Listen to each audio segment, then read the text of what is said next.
আমি মূলত দুটো জিনিস প্রমোট করি। একটা হচ্ছে কমিউনিটি বেসড ট্যুরিজম, আর একটা হচ্ছে গ্যাস্ট্রোনমি ট্যুরিজম।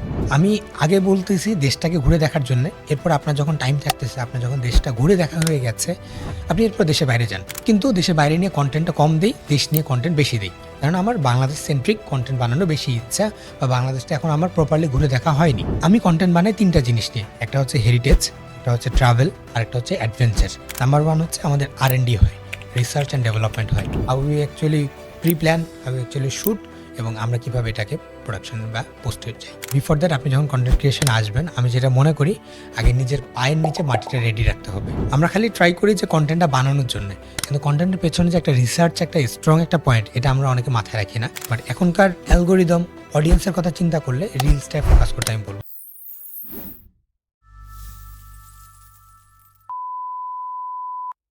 দ্য গ্রোথ পডকাস্টের আরও একটা ইন্টারেস্টিং এপিসোডে আপনাকে জানাচ্ছি আমি ওয়েলকাম। সো আমাদের আজকের এই এপিসোডটা সুপার ইন্টারেস্টিং, বিকজ আজকে আমাদের সাথে একজন ট্রাভেল কন্টেন্ট ক্রিয়েটর আছেন। আমরা আজকে আমাদের এই এপিসোডটাকে একটু মজা মাস্তি ফান দিয়ে সাজাইতে চাচ্ছি। সো আপনারা আমার কাছ থেকে কন্টেন্ট পেয়ে আসতেছিলেন আমাদের এই দ্য গ্রোথ পডকাস্টের চ্যানেলে, যে ব্যবসাপাতি কী, ই কমার্স কী, সেলস কী, গ্রোথ কী।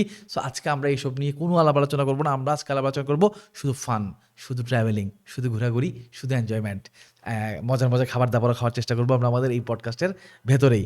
সো চলেন কথাবার্তা কম বলি, আমি আজকে আপনাকে আমার গেস্টের সাথে ইন্ট্রোডিউস করাই দিই। আমার আজকের গেস্ট হচ্ছেন R.K. সোহান ভাই। সো চলেন আমরা R.K. সোহান ভাইয়ের কাছে চলে যাই। সোহান ভাই কেমন আছেন? আলহামদুলিল্লাহ, আপনি ভালো আছেন? আলহামদুলিল্লাহ ভাই, আমি ভালো আছি। আর আপনাকে অসংখ্য ধন্যবাদ পুরা বাংলাদেশে ট্রাভেলিং করতে করতে আজকে আমাদের স্টুডিওতে ট্রাভেলিং করতে Thank you চলে so আসার much. জন্য। ভাই আমি পার্সোনালি অনেক ট্রাভেল ব্লগারকে ফলো করি, তার মধ্যে আপনাকে আমার বেশ ভালো লাগে, মানে আমি অনেস্টলি বলতেছি বেশ ভালো লাগে। আপনার কন্টেন্ট আমার খুবই পছন্দ। সো আমি আপনার কন্টেন্ট দেখি, কনজিউম করি, অ্যান্ড আমরা অনেক সময় প্ল্যানও করি। মানে আপনাদের কন্টেন্ট দেখে কিন্তু আমরা প্ল্যান করি যে আমরা নেক্সট কক্সবাজার গেলে কোথায় কোথায় যাবো বা এই সেই। সো যেমন ধরুন আমার সামনেই একটা কক্সবাজার ট্যুর আছে, আমার অফিসের ট্যুর। সো আমরা অলরেডি আপনাদের কিছু কক্সবাজার ট্যুর দেখছি, মানে আপনার কিছু কক্সবাজার ট্যুরের ভিডিও দেখছি। ওইখান থেকে কিছু লোকেশন আমরা চুজ Nice. করছি, যে লোকেশনগুলো আমরা মাস্ট যাবো। সোহান ভাই আপনার কাছে আমার প্রথম প্রশ্ন, ভাই আপনি অলরেডি ইউএনডিপিতে জব করতেছেন, আপনি ডকুমেন্টারি ফিল্ম মেকিং নিয়ে কাজ করতেছেন, আপনি স্টোরি টেলিং করতেছেন, আপনি প্রোডাকশন নিয়ে ব্যস্ত। এত কিছুর পরও আপনার কাছে কেন মনে হইলো আমি ট্রাভেলিং কন্টেন্ট বানাবো? এটা অ্যাকচুয়ালি শুরুই হয়েছে ওই যখন ডকুমেন্টারি বা ইউএনডিপিতে কাজ করি সেখান থেকে। মনে করেন যখন আমাকে ডিউটিতে পাঠাতে হতো বাংলাদেশের একেবারে রুরাল জায়গাগুলোতে। মনে করেন সুন্দরবনের আশেপাশের জায়গা বা প্রত্যন্ত গ্রামের দিকে। কেননা জাতিসংঘ কিন্তু বাংলাদেশের একেবারে শুধুমাত্র রুট লেভেল থেকে শুরু করে শহর, এমন কোনো জায়গা না যেখানে জাতিসংঘ কাজ করে না। সো সেখানে আমার ডিউটি পড়তো। তো যখন প্রজেক্টের কাজ পড়তো বা ডকুমেন্টারি কাজ করতাম, তখন আমার কাজের বাইরেও অনেক কিছু দেখতাম, বিশেষ করে ট্রেডিশনাল অনেক কিছু দেখতাম। তো এখন এগুলো তো আর প্রজেক্টের মধ্যে পড়তো না। তো আমি চিন্তা করতাম এগুলোকে যদি আমি একটু ভালোভাবে পলিশ বা যদি দেখাতে পারতাম মানুষকে, নিজের কাছে ভালো লাগতো। তো সেখান থেকে ওই আইডিয়াটা আসে এবং দুই একটা ভিডিও বানাই। দুই একটা ভিডিও বানানোর পরে সেগুলো আমার একটা পেজ ক্রিয়েট করি, সেই পেজ থেকে আপলোড করা শুরু করি। দেখলাম যে রাতারাতি মাশাআল্লাহ ভালো রেসপন্স, মানুষজন অ্যাকসেপ্ট করতেছে। সো তারপর থেকে আসলে শুরু হয়ে যায় আর কি এই জার্নিটা। সোহান ভাই ট্রাস্ট মি, আপনি যে ক্যারিয়ার আছেন এটা আমাদের অনেকের জন্যই ভাই ড্রিম ক্যারিয়ার। সো আমরা যারা একটু টেকনিক্যাল স্পেসে কাজ করি, এজেন্সি স্পেসে কাজ করি বা কর্পোরেটে কাজ করে, তো আমাদের জন্য ড্রিম ভাই যে ঘুরবো ফিরবো খাবো দাবো ফিল্ম শুটিং করবো, আবার একদিন বাসায় আসবো, আবার 2 দিন পর কক্সবাজার চলে যাবো, 3 দিন পর হয়তো সিলেট চলে যাবো, দেশের বাইরে চলে যাবো। এ তো ভাই আমাদের জন্য ড্রিম ক্যারিয়ার ভাই। সো এই যে দেখেন, লাইক আপনি আমার ক্যারিয়ার যদি দেখেন, সারাদিন ক্লায়েন্টের সাথে মারামারি, এই ঝামেলা ওই ঝামেলা, বাট আপনার ক্যারিয়ার দেখেন বিন্দাস। এখন ভাই আমার প্রশ্ন হচ্ছে, আপনার যে এই ক্যারিয়ারটাকে আমি বিন্দাস ভাবতেছি, এটা কি আসলেই বিন্দাস নাকি এখানেও ঝুট ঝামেলা আছে? না মাশাআল্লাহ, আলহামদুলিল্লাহ যে আল্লাহ পাক যেভাবে রাখছেন এটার জন্য আলহামদুলিল্লাহ। বাট একটা কথা আছে, নদীর এপার কহে ছাড়িয়া নিঃশ্বাস, ওই পারেতে সকল সুখ আমার বিশ্বাস। সো আমার কাছে মনে হয় আমি যদি ডেস্ক জব করতে পারতাম 9 to 5, এটা আমার কাছে ভালো লাগতো। এখন আপনারা চিন্তা করেন আমরা যদি এরকম ট্রাভেল করতে পারতাম হয়তো আপনার কাছে ভালো লাগতো। বাট না, আমি যেভাবে থাকি, আমি যেভাবে ট্রাভেল করি, আমি যেভাবে মুভমেন্ট করি, আমার কাছে আলহামদুলিল্লাহ এটা ভালো লাগে। আর মাশাআল্লাহ মানুষের কাছেও এটা অ্যাকসেপ্টেন্সটা আছে এবং মানুষ সবসময় চিন্তা করে যে একটু ট্রাভেল করবে বা এই ধরনের মুভমেন্ট করবে। তো সেই জায়গা থেকে আমি মনে করি যে আলহামদুলিল্লাহ ভালো আছে আর কি। সোহান ভাই আপনি যদি আমার পডকাস্টের কোনো এপিসোড দেখে থাকেন তাহলে আপনি জানেন যে আমরা একটু কঠিন কঠিন কথাবার্তা দিয়ে আমাদের পডকাস্টটাকে আমরা কন্টিনিউ করি আর কি। লাইক ধরেন startup, funding, ecommerce, sales, এই হাবিজাবি সব সফটওয়্যার টফটওয়্যার। সো আমার কাছে মনে হয়েছে আমাদের অডিয়েন্স একটু বোর হয়ে গেছে আমাদের এসব কঠিন কঠিন কথাবার্তা শুনতে শুনতে। এই কারণে আমি চাচ্ছি আমাদের টোটাল পডকাস্টটাকে একটু এন্টারটেনিং করতে। আজকের পডকাস্টে আমি মোটেও কঠিন কথাবার্তা বলবো না, আমি আজকে শুনবো আপনার কাছ থেকে যে আপনি কখন কোথায় গেছেন, সুন্দরবনে গেছেন কিনা, বাঘ দেখছেন কিনা, বাঘের সাথে ছবি তুলছেন কিনা, মানে এরকম ফান ফান কথাবার্তা শুনতে চাই। সো ভাই আপনার কাছে আমার এখন যে প্রশ্নটা সেটা হইলো, আপনি তো বাংলাদেশে অসংখ্য জায়গায় ঘুরছেন, সো আপনার কাছে বাংলাদেশের সব থেকে বেস্ট প্লেস কোনটা? আমি যদি বলি পার্সোনালি টাঙ্গুয়ার হাওর, আর একটা ছিল আমার এখন এখন না মানে এটা সবসময়ের জন্য ফেভারিট আমার সুন্দরবন। তো সুন্দরবনে আসলে যতবার যাই কম হয়ে যায়, মনে হয় যে এখনও ঘোরা বাকি, এখনও দেখা বাকি। আরেকটা হচ্ছে টাঙ্গুয়ার হাওর, এত সুন্দর আসলে একটা জায়গা বাংলাদেশে থাকতে পারে। যদিও এবছর আমরা যেরকম টাঙ্গুয়ার হাওর, জাদুকাটা নদী দেখেছি, আগামী বছর সেরকম দেখতে পারবো কিনা জানি না, কেননা জাদুকাটা নদী অলরেডি কাটা শুরু হয়ে গেছে। মানুষ বালু উত্তোলন করছে, পাথর উত্তোলন করছে। তো যার কারণে আসলে এবছর যারা যেই সৌন্দর্য দেখেছে, হয়তো আগামী বছর এই সৌন্দর্যটা মানুষ দেখতে পারবে না। আরেকটা আমার ফেভারিট ডেস্টিনেশন, সেটা হচ্ছে সেন্ট মার্টিন। মানুষ তো আসলে বেশিরভাগ সিজনের সময় যায়, আমরা তো অফ সিজনে বেশি যাই, বিশেষ করে আমি অফ সিজনে বেশি যাই। তো অফ সিজনে আমি যেই সৌন্দর্যটা সেন্ট মার্টিনে দেখি, এটা তো আসলে খালি চোখে দেখি, এবং আমরা খালি চোখে যা দেখি, এটা তো ক্যামেরা তা দেখতে পারে না। তো আই উইশ আমি খালি চোখে অফ সিজনে সেন্ট মার্টিন যা দেখতেছি, সেটা যদি আমি মানে মানুষদেরকে দেখাতে পারতাম। সো কাইন্ড অফ এই তিনটা জায়গা আমার কাছে বাংলাদেশের মোস্ট ফেভারিট জায়গা বলা যায়। ভাই আমরা তো ফ্লেক্স করি দেশের বাইরে গিয়ে যে ২ টা দেশে গেছি, ৩ টা দেশে গেছি, ৪ টা দেশে গেছি। তো আমার ধারণা আপনার ফ্লেক্স করার জায়গা হচ্ছে আপনি পুরো বাংলাদেশ ঘুরছেন। সো বাংলাদেশে আসলে আপনি কয়টা জায়গায় গেছেন এই পর্যন্ত? তেঁতুলিয়া বাঁধ আছে, মানে আমি জানি না আমি কতগুলো জায়গায় ঘুরছি, এটা তো গোনা পসিবল না। আমি জাস্ট বাঁধগুলা বলতেছি আর কি। উপরের দিক থেকে তেঁতুলিয়া, বাংলা বান্ধা, মানে একেবারে টপ যে জায়গাটা, এটা বাঁধ আছে। তারপরে হচ্ছে নিচের দিকে পটুয়াখালী বাঁধ আছে, চিটাগাংয়ের এদিকে বাঁধ নেই। উপরে উপরে ময়মনসিংহের দিকেও বাঁধ নেই। এই তো এই দুইটা তিনটা জায়গা।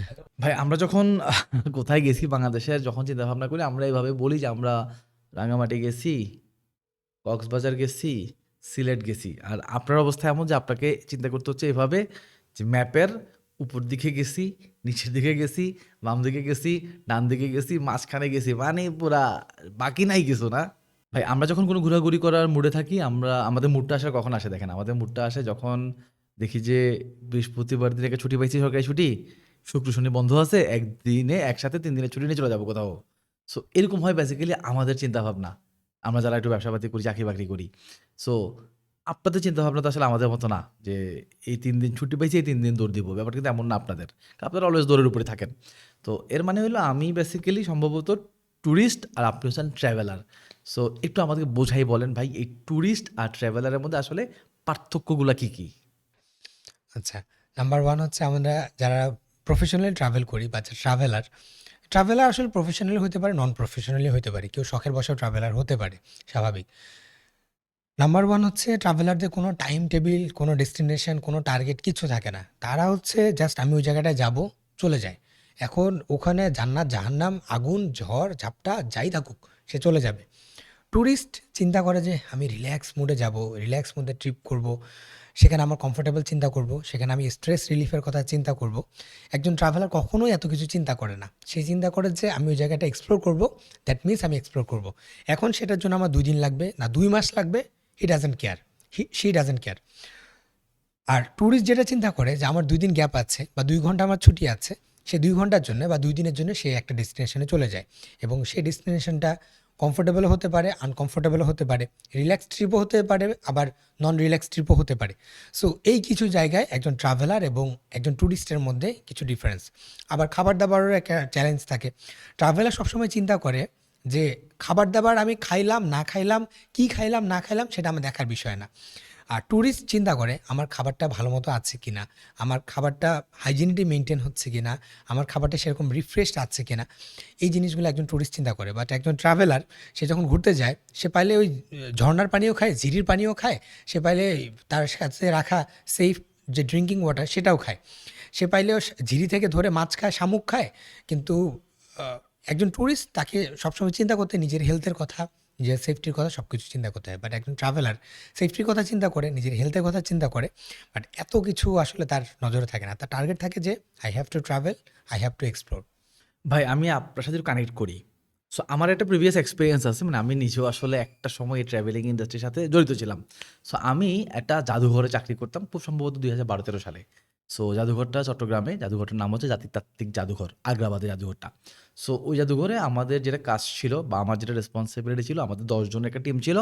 আমরা হচ্ছে মেইনলি যে সমস্ত এরিয়াতে, বাংলাদেশের যে সমস্ত এলাকায় আদিবাসী থাকে, ফর এক্সাম্পল রাঙামাটি, বান্দরবন, খাগড়াছড়ি, বিলাইছড়ি, তারপর ধরেন ময়মনসিংহ, নেত্রকোনা, কক্সবাজার, সো এরকম বিভিন্ন জোনে, সিলেট, আমরা এরকম বিভিন্ন জোনে শুধু ঘোরাঘুরি করতাম, মানে এটাই ছিল আমাদের কাজ।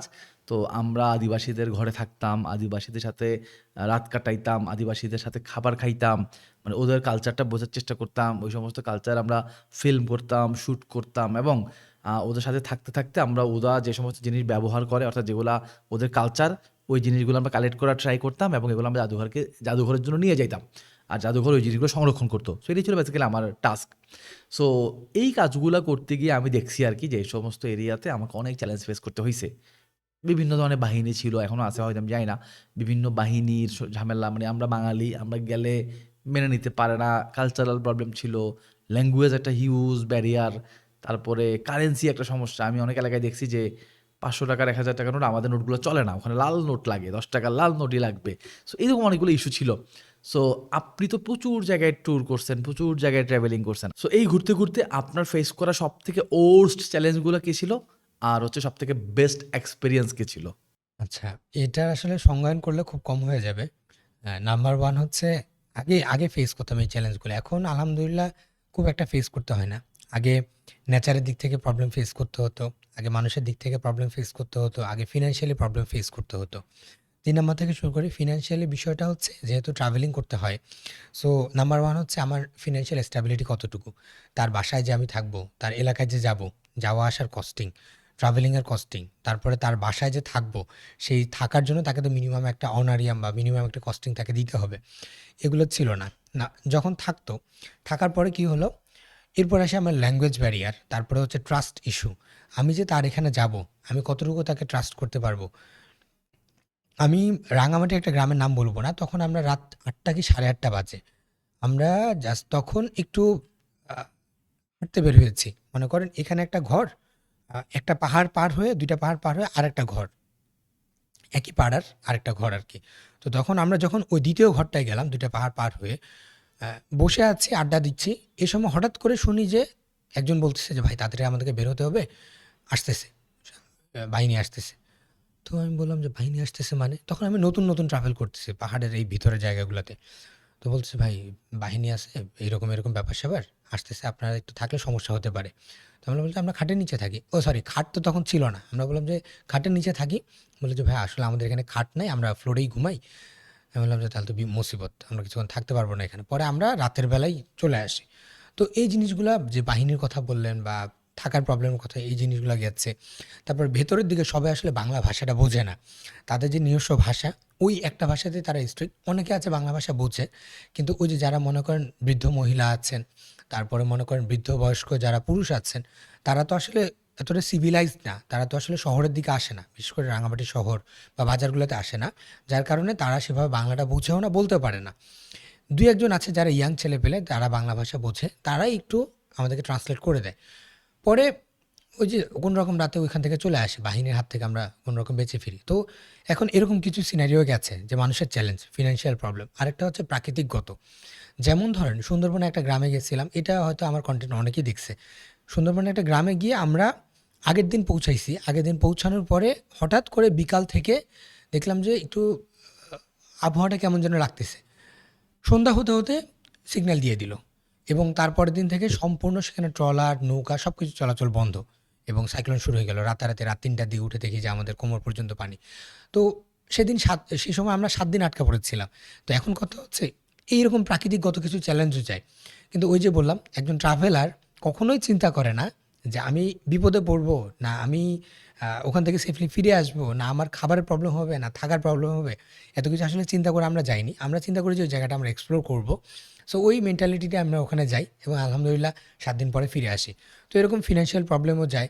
মানুষের দিক থেকে কিছু প্রবলেম যায়, হিউম্যান ট্রাফিকিং প্রবলেম। আর আরেকটা প্রবলেম হচ্ছে যে ন্যাচারাল প্রবলেম এই জায়গা থেকে আমাদের যায়। সো এই আর কি মোটামুটি আমরা যেই চ্যালেঞ্জগুলো ফেস করি। ভাই যেহেতু আমারও একটু টুকটাক মানে ট্রাভেলিংয়ের এক্সপিরিয়েন্স আছে, সো ওইখান থেকে বলতেছি আর কি। খাবার দাবার নিয়ে আমার বেশ ভালো একটা এক্সপিরিয়েন্স আছে বিভিন্ন জায়গায় ট্যুর করতে গিয়ে। ধরেন আমি যেহেতু আদিবাসীদের সাথে প্রচুর সময় কাটাইছি, দেখা গেছে অনেক আদিবাসী আমাদেরকে সম্মান করে বনমোরগ ধরে ধরে খাওয়াইছে। ওখানে প্রচুর বনমোরগ পাওয়া যায় একটু রাঙামাটি বান্দরবনের দিকে। সো বনমোরগ এবং বাঁশ, মানে ব্যাম্বু চিকেন যেটাকে বলে, বাঁশ দিয়ে বনমোরগ রান্না করে খাওয়াইছে, হেভি টেস্ট ভাই, মানে খুবই মজা। সো আবার আমার এমনও এক্সপিরিয়েন্স আছে যে তাদের কিছু মানে তাদের রেগুলার যে খাবারটা, তারা রেগুলার যেটা খায় সেটা হলো তারা বিভিন্ন ধরনের শাক সিদ্ধ করে খায়, কোনো লবণ ইউজ করে না তারা। ভাত, পেঁয়াজ, মরিচ, শাক সিদ্ধ, এটাই তাদের বেসিক খাবার। তো এরকম অনেক এক্সপিরিয়েন্স আছে আর কি আমার। সো খাবার দাবার নিয়ে ভাই আপনার এক্সপিরিয়েন্স কি? মানে আপনার এক্সপিরিয়েন্সগুলো একটু আমাদের সাথে শেয়ার করেন যে আপনি কোথায় কিভাবে আসলে এই খাবার দাবার, মানে খাবার দাবার নিয়ে আপনার ভালো মন্দ কি এক্সপিরিয়েন্স করছেন, এটা শেয়ার করেন। আর হচ্ছে কখনো আপনি ট্রাভেলিং করতে গিয়ে, ফর এক্সাম্পল আমি জানি আপনি সুন্দরবন অনেক গভীর গভীর জায়গায় চলে গেছেন, সো এরকম বিভিন্ন গভীর জায়গায় যখন চলে যান তখন খাবার দাবার নিয়ে চ্যালেঞ্জ ফেস করেন কি না, যে খাবার দাবার নাই সাথে বা পাচ্ছি না, অ্যারেঞ্জ করা যাচ্ছে না, সো এরকম মোমেন্টগুলো আসলে কেমন? আচ্ছা, নাম্বার 1 হচ্ছে আমরা যতটুকু পারি সাথে কিছু শুকনা খাবার-দাবার রাখি। যেমন মনে করেন নাটস হতে পারে, বাদাম আরকি। বাদাম, কিশমিশ এগুলো তো সাথে থাকেই। কিছু বিস্কিটস আমরা নিয়ে যাই সঙ্গে করে। দেন হচ্ছে আপনি যেই সিনারিওগুলোর কথা বললেন, এই সিনারিওটা খুবই কমন সিনারিও আমাদের জন্য। যখন মনে করেন ২ দিন ৩ দিনের জন্য ট্র্যাকে চলে যাই। খাবার-দাবার তো আসলে যে পরিমাণে ক্ষুধার্ত থাকি, যে পরিমাণ ট্র্যাকিং করতে হয়, আপনি যদি ১ কেজিও নিয়ে যান, কোনো কিছুই থাকে না। আসলে ২ জন ৩ জন খাওয়া-দাওয়া হয়ে যায়। তো এখন আমাদের কাছে যে ব্যাগ আছে, সেই ব্যাগে আসলে এত বেশি ক্যারিও করা পসিবল না। খাবার-দাবার যদি শেষ হয়ে যায়, খাবার-দাবার যদি না থাকে, তো ওই যে একটাই যেটা সিনারিও, ঝিরি থেকে একটু পানি নিলাম, সাথে একটা জায়গায় একটু আগুন ধরায় যা পারতেছি লেটস সে ব্যাগে যা আছে এটাই সিদ্ধ করে খেয়ে নিই। বা মনে করেন জঙ্গলে হাঁটতেছি, একটা গাছের ডাল দেখে একটু নরম মনে হচ্ছে, একটা ঘাসের আগা দেখে একটু নরম মনে হচ্ছে, কেটে ওটা চাবাতে চাবাতে যাই, অথবা ওই ডালটা বা ওই গাছের ডালটাই কেটে বা ঘাসটুকু কেটে সেদ্ধ করে খাওয়া শুরু করে দিই। আবার কিছু কিছু জায়গায় হয় যেটা, সেটা হচ্ছে জুম থাকে। তো জুমের আশেপাশে যেসব মনে করেন দাদারা থাকে বা দিদিরা থাকে, ওনাদেরকে বলে ওনাদেরকে কিছু টাকা পয়সা দিয়ে আমরা ওই কাঁচা সবজিগুলো কিনে নেই। ওগুলাই মনে করেন আমরা ছুরি দিয়ে কেটে ছুটে জাস্ট সেদ্ধ করে খেয়ে ফেলি। এখন যেটা প্রবলেম হয়, ভাত বা চাল আমাদের সাথে থাকে না। চাল অনেক সময় নেওয়াটা প্রবলেম হয়ে যায়। কেন? অনেক ভারী জিনিস। ভারী জিনিস ট্রেকিংয়ের সময় নেওয়াটা একটু কষ্টকর হয়ে যায়। বাট চাল নিলেও অল্প চাল নিই। ২-৩ দিন বা ৪ দিন পরে সেই চালটা থাকে না। তো তখন যেটা করতে হয়, সেদ্ধ থাকেই। এই সেদ্ধ ওইভাবে অর্গানিক্যালি খেয়ে ফেলতে হয়। অথবা যে তাদের বাড়িতে যখন যাই, তখন তাদেরকে বলি যে আমাদেরকে একটু ভাত দেওয়ার জন্য বা চাল দেওয়ার জন্য, বা তাদের সাথে গিয়ে আমরা একটু টাকা পয়সা দিয়ে ওইভাবে খাওয়া-দাওয়া খাই। আর ন্যাচারাল ওয়েতে যখন আমরা খাবার-দাবার কথা চিন্তা করি, ঝিরির শামুক বলেন বা হচ্ছে মাছ বলেন বা হচ্ছে যাই পাই আশেপাশে ডাল-টাল যা পালা, এগুলাই খেয়ে ফেলতে হয় আরকি। ভাই, পাহাড় নাকি সমুদ্র? আমার বেশিরভাগ টানে হচ্ছে সমুদ্র। যেহেতু আমি আসলে একজন দ্বীপের ছেলে। সো দ্বীপ বা ওই সমুদ্রে যেহেতু আমার আ জন্ম আরকি এই জায়গাটায়। তো আমার মনে হয় এই কারণেই হয়তো সমুদ্র আমাকে বেশি টানে। ভাই আপনি ভ্রমণ করতে করতে মানে সব থেকে লম্বা সময় কতদিন মানে ঘরের বাইরে ছিলেন? লম্বা এমনও দেখা গেছে কোথাও, কোথাও ১০-১২ দিনও চলে গেছে। সো আ যায় আসলে এরকম গোনা নাই যে কতদিন চলে গেছে। ট্রাভেলিং এ গেলে বা দূরে চলে গেলে ভাই মানে বাসার জন্য কখনো মন টানে না? টানে, ফ্যামিলি টানে, ফ্যামিলির জন্য খারাপও লাগে। মনে করেন যখন দেশের বাইরে যাই, দেশের বাইরে যাওয়ার পরে অনেক ভালো, ভালো খাবার তো আমরা খাই। অনেক সুন্দর, সুন্দর জায়গায় যাই। বা দেশের ভেতরেই মনে করেন কোনো 5 স্টার হোটেলে বা ভালো কোনো রিসোর্টে গেলাম, অনেক সুন্দর একটা জায়গায় গেলাম, অনেক ভালো, ভালো খাবার খাচ্ছি। তখন হঠাৎ করে যখন ফ্যামিলির কথা মনে পড়ে, যখন আব্বা-আম্মার কথা মনে পড়ে, ইস! এখানে যদি আব্বু-আম্মু থাকতো, এখানে যদি আমার ফ্যামিলি মেম্বার্সরা থাকতো, তাদেরকে নিয়ে যদি আমি এই জায়গাটায় থাকতে পারতাম, তাদেরকে যদি এই খাবারগুলো আমি খাওয়াতে পারতাম। তো তখন আসলে ফ্যামিলির কথা খুব মনে পড়ে আর খুব খারাপ লাগে আরকি তখন। যে ইস! যদি এইখানে আব্বু-আম্মুও থাকতো বা আমার ফ্যামিলি মেম্বারও থাকতো। ভাই আপনি তো দেশ বিদেশ অনেক ঘুরছেন। সো আমি YouTube এ যখন আপনার ভিডিও দেখি, আমি কিন্তু আপনাকে বিদেশের খুব একটা ভিডিও আমি দেখছি আমার মনে পড়ে না। আপনি মেইনলি বাংলাদেশকে রিপ্রেজেন্ট করেন, যেটা আমি বিলিভ করি আরকি। তো এখান থেকে আমার একটা প্রশ্ন ভাই, যে আমি যদি একজন নিউ ট্রাভেলার হই, যে নতুন ট্রাভেলিং শুরু করতেছি, সো আমার কি আসলে আগের দেশটাকে একদম ঘুরে শেষ করে ফেলা উচিত? নাকি দেশ ঘোরার পাশাপাশি আমার বিদেশেও যাওয়া উচিত? না আপনার এক্সপেরিয়েন্সটা কি এই দেশ এবং বিদেশ নিয়ে? কোথায় আপনি ভালো ফিল করছেন, দেশে নাকি বিদেশে? যদি আমি ট্রাভেলার অ্যাসপেক্ট থেকে বলি, তাহলে আমি বলব আগে দেশ। মানে বাংলাদেশ জায়গাটা ছোট।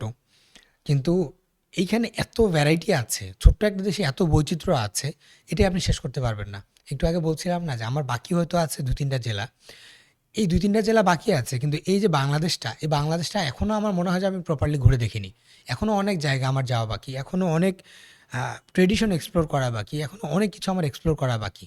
সো বাংলাদেশটা আমি এখনও ঘুরে দেখতে পারিনি। আমি দেশের বাইরে যে যাবো, সে সাহসটা আমি এখনও পাই না। আমার মনে হচ্ছে যে আমার এখনও অনেক কিছু তুলে ধরা বাকি। এখনও অনেক কিছু এক্সপ্লোর করা বাকি। So from the very beginning কেউ যদি ট্রাভেলিংটা শুরু করতে চায়, এক্সপ্লোরটা শুরু করতে চায়, আমি মনে করি যে আগে ২-৩ বছর সময় নিয়ে দেশটাকে আগে ভালো মতো দেখুক। দেশটাকে দেখার পরে তার যদি মনে হয় যে না আমি বেশ ভালোভাবে দেখতে পেরেছি, যেমন আন্দারমানিকের ওদিকে আমি এখনও পৌঁছাতেই পারিনি। সো এখনও সময় লাগবে এই জায়গাটা যেতে। তো দেশের আনাচে কানাচে আমি আগে দেখা শুরু করি। বাংলাদেশে এমন হিডেন অনেক বিউটি আছে যেগুলো আসলে আমি ইচ্ছা করে দেখাইনি। আমি গিয়েছি ওই জায়গাটাতে, বাট আমি ইচ্ছা করে দেখাইনি, কাজ আমি চেয়েছি যে না এই জায়গাগুলোতে আনএক্সপ্লোরই থাকুক। মানে এই জায়গাগুলোতে আমি চাচ্ছি না দেখাতে, মানুষ না যাক। এই জায়গাতে শুধুমাত্র আদিবাসীরা আছে, তারাই থাকুক তাদের মতো করে। আমি চাচ্ছি না এই জায়গাটায় কোনো ট্রাভেলার বা ট্যুরিস্ট এন্ট্রি করুক। সো এরকম বাংলাদেশে অনেক জায়গা আছে, অনেক ট্রাভেলাররা আছে যারা এই জায়গাগুলোতে যাচ্ছেন, ওই জায়গাগুলোতে গেছেন, কিন্তু তারা দেখাচ্ছেন না, তারা দেখাতে চাচ্ছেন না। সো আমি যেটা মনে করি যে আসলে বাংলাদেশটাকে ঘুরে দেখা উচিত, তারপরে দেশের বাইরটা। কিন্তু আপনার যদি মনে করেন যে আপনার অনেক টাকা পয়সা আছে, টাকা পয়সা চিনিমিনি করতেছে এবং আমি চাচ্ছি যে দেশের বাইরটা একটু ঘুরে দেখবো অ্যাজ আ ট্যুরিস্ট, সো আমি বলবো যে হ্যাঁ, বাংলাদেশটা আগে দেখার পরে আপনি আগে দেশের বাইরটা যান। কাজ দেশের বাইরে আসলে টাকা পয়সা ইনভেস্ট করার চেয়ে আমি মনে করি দেশের মাটিতে টাকা পয়সা ইনভেস্ট করা বা দেশের টাকা দেশে রাখাটাই ভালো। কিন্তু আবার আরেক যদি আসপেক্ট থেকে আপনি চিন্তা করেন, মনে করেন আমার আহ, এখন কক্সবাজারে যে পরিমাণ স্ক্যাম হচ্ছে, এই স্ক্যামের ভিতরে মনে করেন ৫০-৬০ হাজার দিয়ে নাকি অনেকে কক্সবাজার থেকে ঘুরে আসতেছে বা দেশ থেকে ঘুরে আসতেছে। আবার সেম ৫০-৬০ হাজার টাকা দিয়ে আপনি নেপাল থেকে ঘুরে আসতে পারতেছেন। অনেকের কাছে এই দ্বিধাদ্বন্দ্বটাও চলে আসে যে ভাই এত টাকা দিয়ে আমি যদি কক্সবাজার থেকে ঘুরে আসতে পারি, কেননা আমি নেপাল থেকে ঘুরে আসবো। এখন কথাটা হচ্ছে আসলে কি কক্সবাজারে ঘুরে আসতে ৫০-৬০ হাজার টাকা লাগে? এটা আমাকে চিন্তা করতে হবে। ৫,০০০ টাকা দিয়েও তো কক্সবাজার থেকে ঘুরে আসা যায়। যায় না? যায় তো।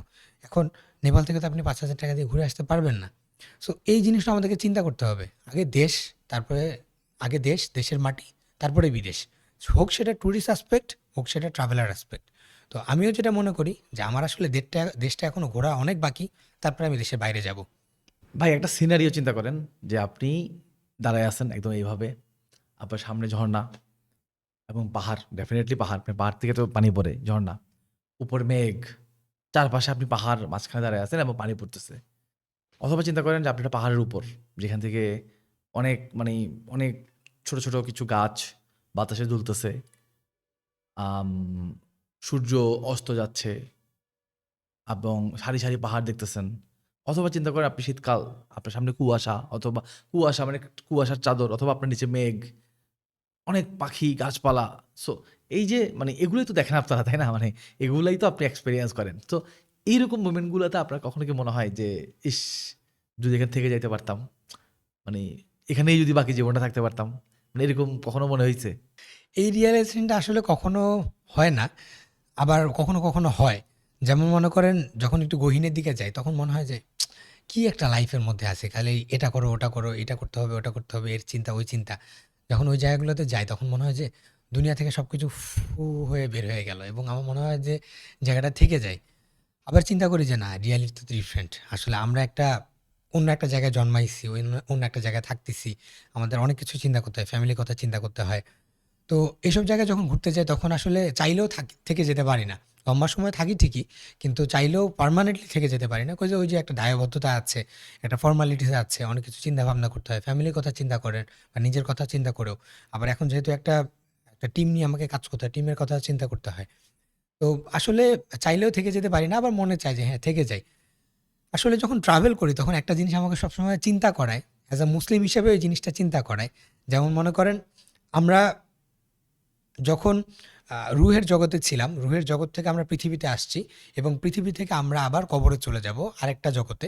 সো এই যে আমাদের যে ট্রান্সফারটা, আমি যখন ট্রাভেল করি সেম জিনিসটা আমার সবসময় মাথার মধ্যে ঘুরপাক খায় যে আমি ঢাকা থেকে আসছি, এখানে এসে আমি পার্মানেন্টলি থেকে যেতে পারবো না। যে লিমিটেড প্রোডাক্টই আমি আনছি, যে লিমিটেড জিনিসপত্র ড্রেস নিয়ে আসছি, সেগুলো নিয়ে আমি আবার চলে যেতে হবে। হয়তো আমার সাথে কবরে আমার অল্প জিনিস যাবে, বাট এই যে দুনিয়া, আমি চট্টগ্রাম থেকে ঢাকা যাচ্ছি বা বান্দরবন থেকে ঢাকা যাচ্ছি, অল্প জিনিস যাবে। সো আমি যখন একটা জায়গা থেকে আরেক জায়গায় ট্রাভেল করি, এই জিনিসটা অ্যাজ আ মুসলিম আমাকে অনেক ইন্সপায়ার করে যে আমি তো আসলে পৃথিবীতে আসছি পার্মানেন্টলি থাকার জন্য না, আমি তো অ্যাজ আ মুসাফির আমি পৃথিবীতে আসছি এবং আমাকে আবার ওই রুহের জগতে চলে যেতে হবে। সো আসলে আমি যত ট্রাভেল করি আমার কাছে কেন জানি মনে হয় আমার ইমানটা অনেক স্ট্রং হয়। আমি অত আল্লাহ তাআলার যে নিকটে যাওয়ার যেই মানে মাইন্ড পাওয়ারটা এটা আমি অনেক বেশি পাই এবং বারবার আমাকে ওই রুহের জগৎটাকে মনে করিয়ে দেয়। সো এটাও একটা রিয়েলাইজেশন আর কি। ভাই সিরিয়াসলি মানে ট্রাভেলিং করতে করতেও যে জীবনকে নিয়ে এভাবে চিন্তা করা যায় এটা আমি আসলে চিন্তাও করি নাই কোনোদিন। সো ভালো লাগছে, একদম মন ছুঁয়ে গেছে। সোহান ভাই, আপনার নেক্সট ট্রাভেলিং ডেস্টিনেশন কোথায়? যেমন মনে করেন আসলে আমরা যখন প্ল্যান করি তখন নাম্বার ওয়ান মাথায় রাখি যে ঋতু মানে সিজন, কোন সিজন, বর্ষা সিজন নাকি হচ্ছে এখন শীতের সিজন, ওটা চিন্তা করে তারপর আমরা প্ল্যানটা করি। এখন যেটা হয় যে আমরা কখনো বলতে পারি না যে আগামীকাল আমি কোথায় যাব, আগামী পরশু আমি কোথায় যাব, কেননা হুটহাট প্ল্যান হয়ে যায় অনেক সময়। অনেক সময় হ্যাঁ ঠিক আছে যে ডেডিকেটেড আমি অমুক তারিখে অমুক জায়গায় যাব, নাম্বার ওয়ান এটা ঠিক থাকে। কিন্তু প্রবলেম যেটা হয় সেটা হচ্ছে আমাদের অনেক সময় আনপ্ল্যান্ড হয়ে যায়। তো আনপ্ল্যান্ড সিনারিওগুলোতে যেটা হয় এটা হচ্ছে অনেক সময় মাসের একটা হিসাব থাকে যে আমি, যেমন সামনের মাসে আমাদের প্ল্যান আছে রাজশাহীর কিছু দুর্গম চরে আমাদের যাওয়ার, যেমন আমাদের নেত্রকোনার দিকে আমাদের কিছু প্ল্যান আছে, যেমন আমাদের উত্তরবঙ্গে কিছু প্ল্যান আছে, দিনাজপুরের দিকে কিছু প্ল্যান আছে, সো সেন্ট মার্টিনে যাওয়ারও কিছু প্ল্যান আছে। সো এরকম হয়তো আমাদের সামনের মাসে প্ল্যান আছে যেগুলো আমরা চলছে, বাট জিনিসটা চেঞ্জ হয়ে যেতে পারে। ভাই আমরা যারা ঢাকা শহরে থাকি আমাদের তো আসলে খুব একটা ঘোরাফেরার জায়গার সুযোগ নাই। আপনি একটা সাজেশন দেন আমাদেরকে। আপনি আমাদের ট্যুর গাইড আজকে। সো আপনি আমাদেরকে একটা সাজেশন দেন, আমরা যারা ঢাকা শহরের মানে এই ৪ দেয়ালের মাঝখানে বন্দি থাকি। সো আমরা যদি ঢাকা থেকেই খুব মানে কাছেই, ঢাকার খুব আশেপাশেই যেকোনো একটা স্পটে আমরা বেড়াতে যেতে চাই। মানে ওই গাজীপুরের রিসোর্ট না, আবার একদম ন্যাচারাল একটা স্পেস যেটা নরমালি মানুষ যায় না। সো আপনি যদি আমাদের সাজেস্ট করেন যে ঢাকা থেকে এরকম ২০, ৪০, ৫০, ১০০ কিলোমিটারের মধ্যে এইদিকে গেলে আপনি ৩-৪ ঘন্টা সময় দিয়ে যদি এদিকে যান, তাহলে আপনি ভালো একটা স্পেস পাবেন। একদম বউ, বাচ্চা, ফ্যামিলি নিয়ে মন মতো ঘুরে আসতে পারবেন।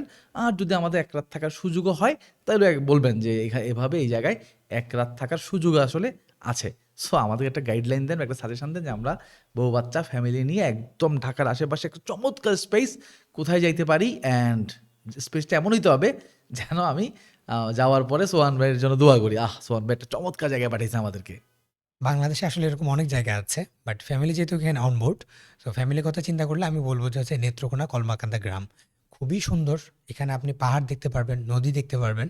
যদিও নদীটা এই সময় শীতকাল, যেহেতু শীতকালে নদী শুকনো থাকে, ঝিরিতে পানি থাকে না এবং নদীতে ফ্লো থাকে না।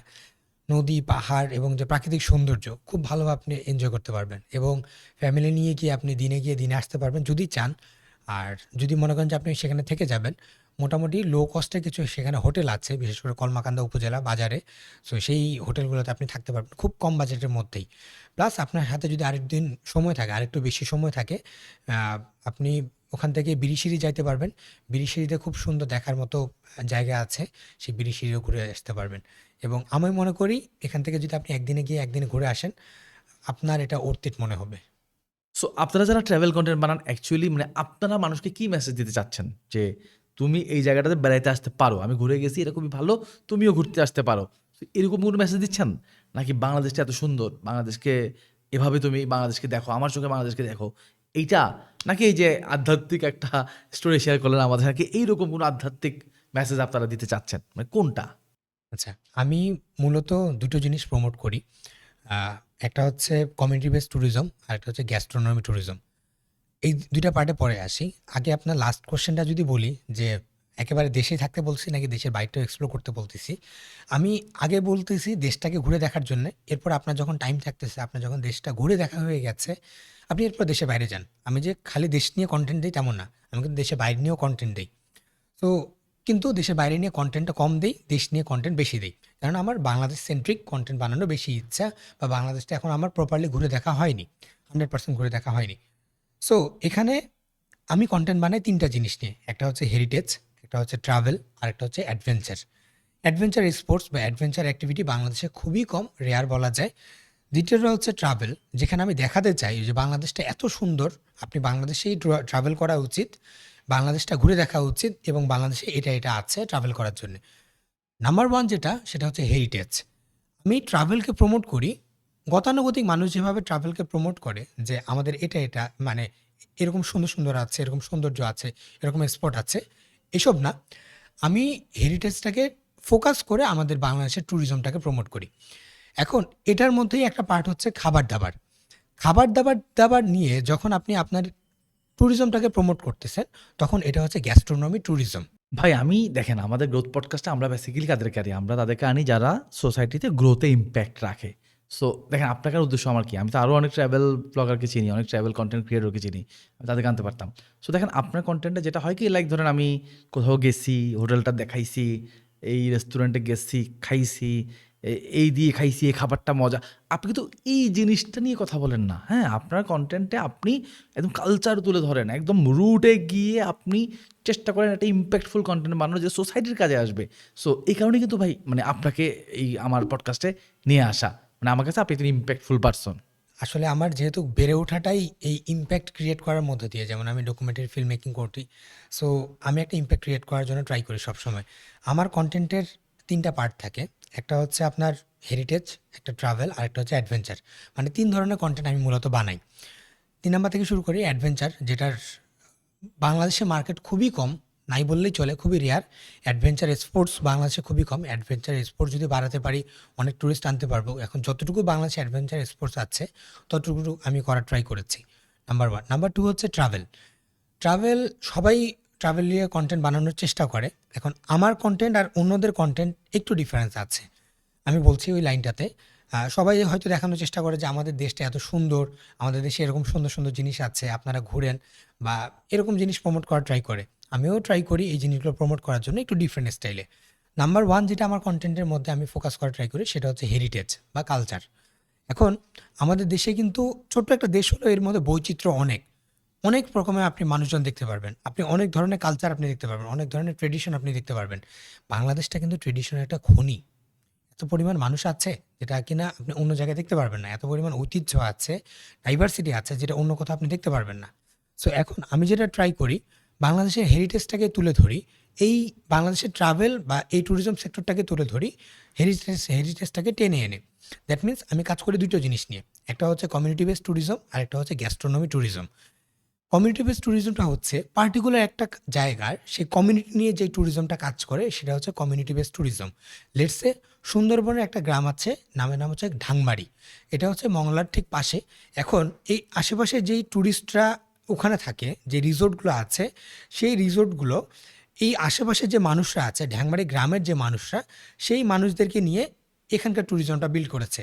রান্নাবান্না করে ঢ্যাংমারি গ্রামের মানুষজন, কাপড় ধোয়া থেকে শুরু করে, সেখানকার রিসোর্টগুলো দেখা থেকে শুরু করে সব কিছু করে ঢ্যাংমারির গ্রামের মানুষজন। সো এইখানকার যে ট্যুরিজমটা, এটা হচ্ছে কমিউনিটি বেসড ট্যুরিজম। আরেকটা হচ্ছে গ্যাস্ট্রোনমি ট্যুরিজম, যেটা আমি প্রমোট করি, সেটা হচ্ছে খাবার দাবারের মাধ্যমে। রিসেন্টলি আপনি হয়তো দেখবেন যে হাজংরা কীভাবে রান্নাবান্না করে নেত্রকোনা জেলার, সেটা নিয়ে আমরা কন্টেন্ট ক্রিয়েট করেছি। সো এই যে ফুড ব্লগিং অন্যরাও করে, আমিও করি, বাট আমার ফুড ব্লগিং অন্যদের মতো না, একটু আলাদা। সো আমি যেটা করি, বাংলাদেশের যে গ্যাস্ট্রোনমি ট্যুরিজম বা ফুডকে ইন্টিগ্রেট করে বাংলাদেশের ট্যুরিজমটাকে যে বাড়ানো, সেই জায়গাটা আমি ফোকাস করি। এখন ইম্প্যাক্টের জায়গাটা হচ্ছে আমি গ্যাস্ট্রোনমি ট্যুরিজমটা বাংলাদেশে প্রমোট করতেছি, আমি বাংলাদেশের কমিউনিটি বেসড ট্যুরিজম যেটা আছে এটাকেও প্রমোট করতেছি। আগে দেখা যেত আমার কন্টেন্ট শুধুমাত্র বাঙালিরা দেখতো। এখন যখন আমি এই জিনিসগুলোকে প্রমোট করা শুরু করতেছি, অন্যান্য এনজিও, আইএনজিও থেকে আমার কন্টেন্টগুলো শেয়ার করা শুরু করলো, আমার থেকে কন্টেন্ট নেওয়া শুরু করলো। এবং বাংলাদেশের যে গ্যাস্ট্রোনমি ট্যুরিজম, বাংলাদেশের কমিউনিটি বেসড ট্যুরিজম, তারা এই বিষয়টাকে নিয়ে অন্য যারা ট্যুরিস্টরা আছে, অন্য যারা ট্রাভেলাররা আছে, বিশেষ করে দেশের বাইরে ট্রাভেলাররা, তাদের কাছে প্রচার করা শুরু করলো। সো যার ফলে আমি যেটা ইম্প্যাক্ট আলহামদুলিল্লাহ ক্রিয়েট করতে পেরেছি, সেটা হচ্ছে বাংলাদেশের মানুষ শুধুমাত্র ট্রাভেল করতেছে না বাংলাদেশে একটা জায়গায়, বা দেশের বাইরের মানুষ বাংলাদেশের শুধুমাত্র একটা জায়গায় ট্রাভেল করতেছে না, যে ওই জায়গাটার সিনারিটা দেখার জন্য, ওই জায়গাটার সৌন্দর্যটা দেখার জন্যে। মোরওভার সেখানকার মানুষের যে খাবার, ঐতিহ্য, নিজস্ব সংস্কৃতি, সেগুলো এক্সপ্লোর করতেছে। তো আলহামদুলিল্লাহ আমার জায়গা থেকে আমি যদি বলতে পারি যে আমিও কতটুকু ইম্প্যাক্ট ক্রিয়েট করতে পারতেছি, নাম্বার 1 হচ্ছে বাংলাদেশের যে গ্যাস্ট্রোনমি, বাংলাদেশের যে ঐতিহ্য আছে, সেই ঐতিহ্যকে ফোকাস করে বাংলাদেশের যে ট্রাভেল বা ট্যুরিজম, সেটাকে আমি প্রমোট করতেছি আর কি। আমাদের কন্টেন্টে আমরা যেটা ট্রাই করি সবসময়, যে এটার পেছনে আসলে ইম্প্যাক্টটা কী। আমি একটা ভাত খাচ্ছি, আমি এক প্লেট ভাত খাবো, এই ভাত খাওয়ার পেছনে আসলে কারণটা কী? এখান থেকে আমি শর্করা পাবো, শর্করা আমার হেলথে যাবে, ওটা দিয়ে আমি কাজকর্ম করব বা অফিসে জব করব বা আল্লাহ তাআলার ইবাদত করব। এখন আমি একটা কন্টেন্ট বানাচ্ছি, সেই কন্টেন্ট বানানোর পেছনে যদি একটা পার্টিকুলার ইম্প্যাক্টই না থাকে, এটা তো ভ্যালু অ্যাড করতেছে না। সো কন্টেন্টের ২ টা জিনিস আমরা এনশিওর করার ট্রাই করি। একটা হচ্ছে কোয়ালিটি কন্টেন্ট। কন্টেন্ট বানাচ্ছি, কন্টেন্টের কোয়ালিটি আমরা এনশিওর করতে পারতেছি কিনা। দ্বিতীয় যে জিনিসটা আমরা মেইনটেইন করার ট্রাই করতেছি ইমপ্যাক্ট। কতটুকু আমরা ইমপ্যাক্ট ক্রিয়েট করার ট্রাই করতে পারতেছি। নেত্রকোনা জেলার কলমাকান্দা একটা উপজেলা। এই উপজেলাটাই এত সুন্দর, এখন অনেক মানুষ জানেই না। ওই জায়গাটায় ট্যুরিজমটা সেভাবে ফোকাস হচ্ছেই না। সো আমরা ওই ট্যুরিজমটাকে যেন একটু বাড়ানো যায়, সেই ইমপ্যাক্টটা ক্রিয়েট করার জন্য আমরা কন্টেন্ট বানাচ্ছি। সো আমরা কন্টেন্টটা সেই কোয়ালিটি মেনটেন করতেছি, সেই ইমপ্যাক্টটা রাখতেছি কিনা সেটাও মেনটেন করার ট্রাই করতেছি। সো আমাদের ২ টা কন্টেন্টে বা আমাদের কন্টেন্টে ২ টা জিনিস ফোকাস থাকে, একটা কোয়ালিটি কন্টেন্ট, একটা হচ্ছে ইমপ্যাক্টফুল কন্টেন্ট। ভাই আমি কিন্তু লিটারেলি আপনার সাথে কথা বলতে, বলতে ডিসকাস করতে, করতে মানে আমি আমার টিমের সাথে অলরেডি মানে এই যে একটু ব্রেক ছিল আমাদের একটু আগে, আমি অলরেডি আমার টিমের সাথে কথা বলতেছিলাম যে, চলো আমরাও তাইলে কোথাও ঘুরতে যাই। আমরা একটা প্রজেক্ট নেই যেহেতু আমরাও মানে প্রোডাকশন বেস কাজকর্ম করি। সো চলো একটা ওবিসির কাজ আমরা কক্সবাজারে দেখি নিয়ে যাওয়া যায় কিনা বা কক্সবাজার গিয়ে করা যায় কিনা। সো এই যে আমাদের মানে মানে আমার সামহাও আমার ডোপামিন হিট করছে যে আমি ট্রাভেলিং কনটেন্ট হাবি মানে ট্রাভেলিং কনটেন্ট ঢুকবো বা ট্রাভেলিং কনটেন্ট করবো, এটা আমার ডোপামিনে হিট করছে। সো এনিওয়ে ভাই এটা ফ্যাক্ট না। ফ্যাক্ট যেটা সেটা হলো এই যে আপনারা যে ঘুরতে, ঘুরতে গিয়ে কনটেন্ট বানান। ফর এক্সাম্পল আপনি একটা আপনি ধরেন আমি যখন কনটেন্ট বানাই আমি কিন্তু আমার স্টুডিওর ভেতরে বানাই। সো আমি জানি আমার নেক্সট কি হবে, what next, what to do আমি জানি। বাট আপনি যখন ট্রাভেলিং করতে যান বা আপনি আগে মানে আগে থেকে জানেন না ওইখানে সিচুয়েশন কি, ওখানে কি ঘূর্ণিঝড় আছে, বন্যা আছে নাকি ঝড় তুফান নাকি ওখানে রোদ, আপনি কিন্তু কিচ্ছু জানেন না। বা জানলেও মানে আপনার কন্ট্রোলে নাই কিছু। সো আপনারা যে এই যে ট্রাভেলিং করতে গিয়ে কন্টেন্ট বানান, এই কন্টেন্ট বানানোর প্ল্যানিংগুলা করেন কিভাবে? আচ্ছা, এখানে কয়েকটা প্রসিডিউর যায়। নাম্বার 1 হচ্ছে R&D। মানে আমি আমাদের কনটেন্ট ম্যাপটা আপনাকে বলতেছি। এটা অডিয়েন্স যারা কনটেন্ট ক্রিয়েট করতে চায় বা হচ্ছে যারা কনটেন্ট ক্রিয়েশন আসতে চায় তাদের জন্য হেল্পফুল হতে পারে। নাম্বার 1 হচ্ছে আমাদের R&D হয়, রিসার্চ অ্যান্ড ডেভেলপমেন্ট হয়। সো রিসার্চে আমরা ধরে নিই যে এই কনটেন্টটা আমরা বানাবো, এই কনটেন্টটা বানানো যেতে পারে, এই অ্যাঙ্গেলে আমরা বানাতে পারি এবং এই ইমপ্যাক্টটা সোসাইটিতে আমাদের কনটেন্ট রাখতে পারে। এটা রিসার্চে হয়ে যায়। এরপরে ওই রিসার্চটা আমরা একটা এক্সেলের মাধ্যমে একটা ডেটা শিটের মধ্যে আমরা পুট ডাউন করে রাখি যে আমরা এটার পরে এটা, এটার পরে এটা যাবে। এরপর আমরা টাইমলিনেসটা দেখি যে এই কনটেন্টটা এখন দিলে কি হিট করবে? হিট করবে কিনা? এখন আসলে ট্রেন্ডটা কি? কতটুকু রিচ করতে পারে এই সময় দিলে?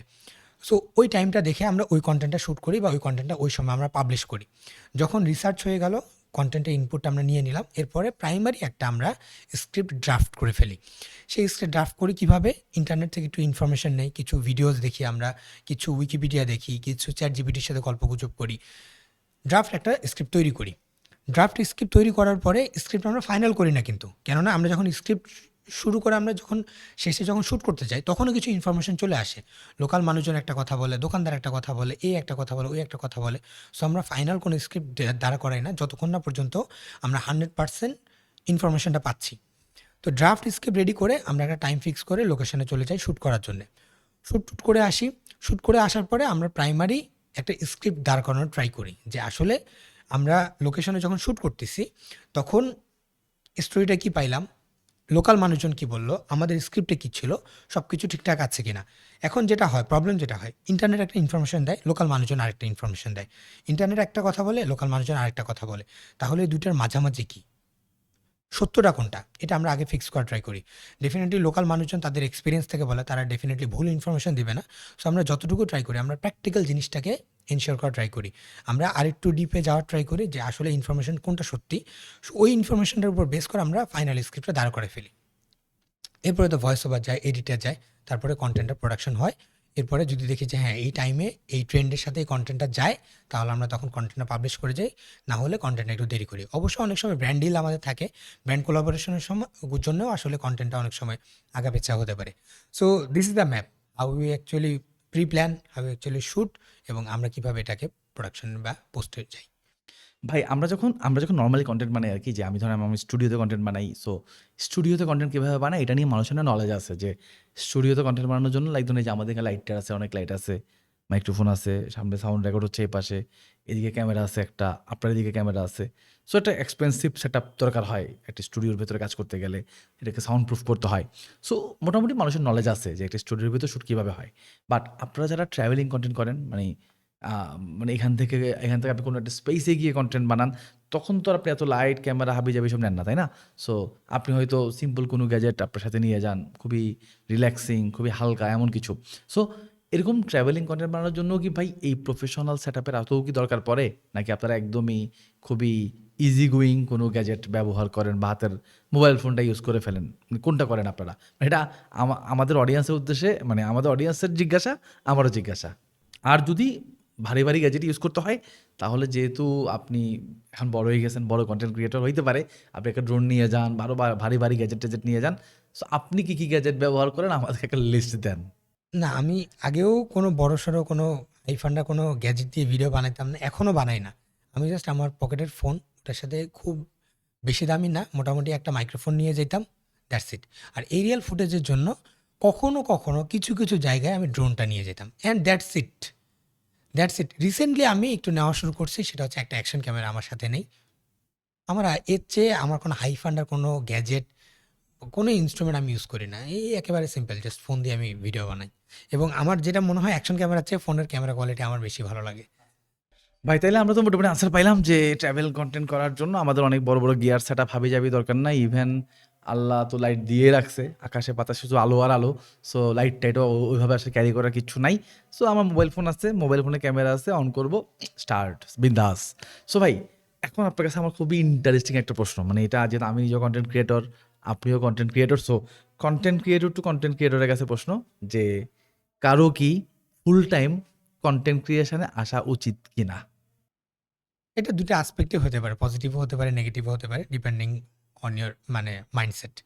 আপনার মাইন্ডসেট কিরকম। বাট বিফোর দ্যাট আপনি যখন কনটেন্ট ক্রিয়েশন এ আসবেন, আমি যেটা মনে করি আগে নিজের পায়ের নিচে মাটিটা রেডি রাখতে হবে। আপনি হয়তো জানেন যে আমার একটা আইডেন্টিটি আছে। আমি একটা আইএনজিওতে, জাতিসংঘের একটা জায়গায় আমি কাজ করি। সো ওইটাকে ঠিক রেখে আমি কনটেন্ট ক্রিয়েশনটা শুরু করি। সো এখন আমি সেই জায়গায় কর্মরত আছি। আমি কনসালটেন্ট হিসেবে কাজ করছি। দ্যাট মিনস প্রতি মাস শেষে আমার কিন্তু একটা ফিক্স একটা অ্যামাউন্ট আমার ব্যাংকে ঢুকতেছে। অ্যান্ড ওইটাকে ঠিক রাখার পাশাপাশি কিন্তু আমি কনটেন্ট ক্রিয়েশনটা করতেছি। কনটেন্ট ক্রিয়েশন বা এই সোশ্যাল মিডিয়া প্ল্যাটফর্ম এতটা আনস্টেবল একটা প্ল্যাটফর্ম, কখন আপনার ফেসবুক আইডি হ্যাক হয়ে যাবে, পেজ হ্যাক হয়ে যাবে, কখন আপনার পেজ ব্যান হয়ে যাবে, নষ্ট হয়ে যাবে, রেস্ট্রিক্টেড হয়ে যাবে, ইউ নেভার নো। এটা হুট করে হতে পারে। আপনি আজকে রাতে সুন্দর একটা কনটেন্ট আপলোড দিলেন, সকালে দেখলেন যে আপনার ভাইরেশন হয়ে গেছে। স্প্যামারও তো আছেই। প্রচুর স্ক্যাম হচ্ছে এখনকার সমাজে, এখনকার সময়ে। সো প্ল্যাটফর্মগুলো স্টেবল না, স্ক্যামার অনেক। দ্বিতীয়টা হচ্ছে যে এখানে আসলে ব্র্যান্ড ডিল যে আপনার প্রপারলি পাবেন, সবসময় যে ব্র্যান্ড ডিল পাবেন এরকম না। ব্র্যান্ড আপনাকে সবসময় টাকা দিতে চাবে না, টাকা নিয়ে ঘুরাবে। এটা স্টেবল না। এটা যদি আপনি শখের বশে নিতে চান, আপনার একটা পার্মানেন্ট জব আছে, পার্মানেন্ট একটা প্ল্যাটফর্ম আছে, পায়ের নিচে মাটি আছে, তার পাশাপাশি আপনি যদি এটা করতে চান, it's totally fine, it's okay. কিন্তু আপনি নিজের সংসার ছেড়ে, আপনি চাকরি বাকরি ছেড়ে ফুল টাইম এটা নেবেন, I will never suggest. So ভাই আমাদের এই পডকাস্ট শুনে ধরেন কারো ট্রাভেল ব্লগিং করার বা ট্রাভেল কন্টেন্ট ক্রিয়েট করার ইচ্ছা জাগলো, বা যে কোনো ধরনের কন্টেন্ট, ওকে। সো তার ইচ্ছা জাগলো যে আমাদের এই মানে পডকাস্টে কন্টেন্ট বানাবে। এখন ভাই দেখেন, কন্টেন্ট বানানোর জন্য তো আসলে গাইডলাইন দরকার। ফর এক্সাম্পল আমি কাউকে কন্টেন্ট বানানোর জন্য মানে এনকারেজ করলাম, আর সে রাস্তাঘাটে গিয়ে hello guys how are you এইসব কন্টেন্ট বানানো শুরু করলো, এটা আসলে হইলো না। তো আমাদের মনে হয় আমাদের রেসপন্সিবিলিটি যে আমরা তাকে একটা গাইডলাইনও দিয়ে দিই যে কীভাবে আসলে একটা স্টোরি প্লট তৈরি করতে হয়, কীভাবে আসলে স্টোরি টেলিং করতে হয়। সো স্টোরি টেলিং মাইন্ডসেটটা সে কীভাবে ক্রিয়েট করবে এবং এটা কন্টেন্ট ক্রিয়েশনে ব্যবহার করবে, আমাদেরকে একটু শেখান ভাই। নাম্বার 1 হচ্ছে রিসার্চ। এখন প্রবলেম যেটা হয় আমাদের, আমরা খালি ট্রাই করি যে কনটেন্টটা বানানোর জন্যে। কিন্তু কনটেন্টের পেছনে যে একটা রিসার্চ, একটা স্ট্রং একটা পয়েন্ট, এটা আমরা অনেকে মাথায় রাখি না। এবং প্রবলেম যেটা হয় আমি অনেকের মধ্যে দেখি, যদি আমি নিজেও নতুন, আমি যে খুব একটা পুরাতন এরকম না, আমি নিজেও এখনও শিখতেছি। মানুষকে শেখানোর মতো যে যোগ্যতা, এটা এখনও আমার হয়নি। নিজেও শিখতেছি, নিজেও শিখি প্রতিনিয়ত। বাট আমার এই ছোট্ট অভিজ্ঞতা থেকে যতটুকু আমি মনে করি, আগে রিসার্চটা করে যাওয়া। রিসার্চ করলে আপনার যেটা প্লাস পয়েন্ট হবে, আপনি একটু ক্রিয়েটিভ অ্যাঙ্গেলে চিন্তা করতে পারবেন। লেটস সে আমরা যেরকম সুন্দরবনে গেছি, সুন্দরবনে যাওয়ার পরে দেখলাম যে সবাই সুন্দরবনের রিসোর্ট এই সেই সৌন্দর্য নিয়ে কন্টেন্ট বানায়। কিন্তু সুন্দরবনের আশেপাশের মানুষজন একটা ট্রেডিশনাল খাবার খায়, যেটা হচ্ছে কেওড়া ডাল বা টক ডাল, কেওড়া টক ডাল। এটা অনেকেই ফুটায় তোলে নেয়। সো আমি ওই কেওড়া ডাল নিয়ে কন্টেন্ট বানাই, যেটা মানুষ প্রথমবারের মতো দেখে, যেটা মানুষকে ক্রিয়েটিভলি চিন্তা করতে ইন্সপায়ার করে, এবং আমার সুন্দর একটা স্টোরি বিল্ড হয়। সুন্দরবনকেও ফোকাস করতে পারছি, সেই গ্রামটাকেও ফোকাস করতে পারছি, সুন্দরবনের মানুষজন দেখাতে পারছি, প্লাস হচ্ছে যে গ্যাস্ট্রোনমি ট্যুরিজমের ফুড যেটা আছে, সেই গ্যাস্ট্রোনমি ট্যুরিজমটাকে আমি প্রমোট করতে পারছি কিন্তু। সো এক ঢিলে কিন্তু আমার অনেকগুলো পাখি মারা হচ্ছে। সো সেম গোস টু যারা কিনা কন্টেন্ট ক্রিয়েট করতে চায়, লেটস আপনি ঢাকা থেকে পুরান ঢাকায় যাবেন, সেখানে একটা কন্টেন্ট বানাতে যাচ্ছেন। পুরান ঢাকায় তো মানুষ থাউজেন্ড অ্যান্ড থাউজেন্ড কন্টেন্ট বানায় ফেলছে, খাবার নিয়ে হোক, লোকেশন নিয়ে হোক। আপনি একটা ক্রিয়েটিভ অ্যাঙ্গেল চিন্তা করে সেই ক্রিয়েটিভ অ্যাঙ্গেলে যখন রিসার্চ করবেন, যখন কন্টেন্টটা বিল্ড করবেন, তখন একটা ইউনিক কন্টেন্ট আপনার বিল্ড হবে। এটা আমার পার্সোনাল এক্সপিরিয়েন্স আর কি। ভাই আপনার মতে ভালো কন্টেন্ট মানে কি? অনলি ভিউ মানে অনেক অনেক ভিউ হবে, নাকি কোয়ালিটি কন্টেন্ট, কোনটা? আমার কাছে মনে হয় যে কোয়ালিটি এবং ইমপ্যাক্ট এই দুটো জিনিস। আমার যদি একটা কন্টেন্টে মিলিয়ন ভিউ হয়, সেই মিলিয়ন ভিউতে যদি আমি ছোট একটা ইমপ্যাক্টও রাখতে না পারি, আর আমার যদি একটা কন্টেন্টে 1,00,000 ভিউ হয়, সেই 1,00,000 ভিউর কারণে সেইখানে যদি আমার মানে বড় রকমের একটা ইমপ্যাক্ট ক্রিয়েট হয়, আমার মনে হয় যেই কন্টেন্ট আমার 1,00,000 ভিউ দিয়েছে সেটাই বেশি ভালো। সেটাই আর ১ মাসে আমার ১,০০০টা মানে কোয়ালিটি লেস কনটেন্ট বানানোর চেয়ে আমি ১ মাসে ১০টা কনটেন্ট বানাই, কোয়ালিটিটা দিয়ে কনটেন্ট বানাই, আমার কাছে এটা বেশি মিনিং ক্রিয়েট করে। দ্যাট মিনস কোয়ান্টিটির চেয়ে কোয়ালিটি মেইনটেইন করাটা বেশি দরকার, আমি যেটা মনে করি।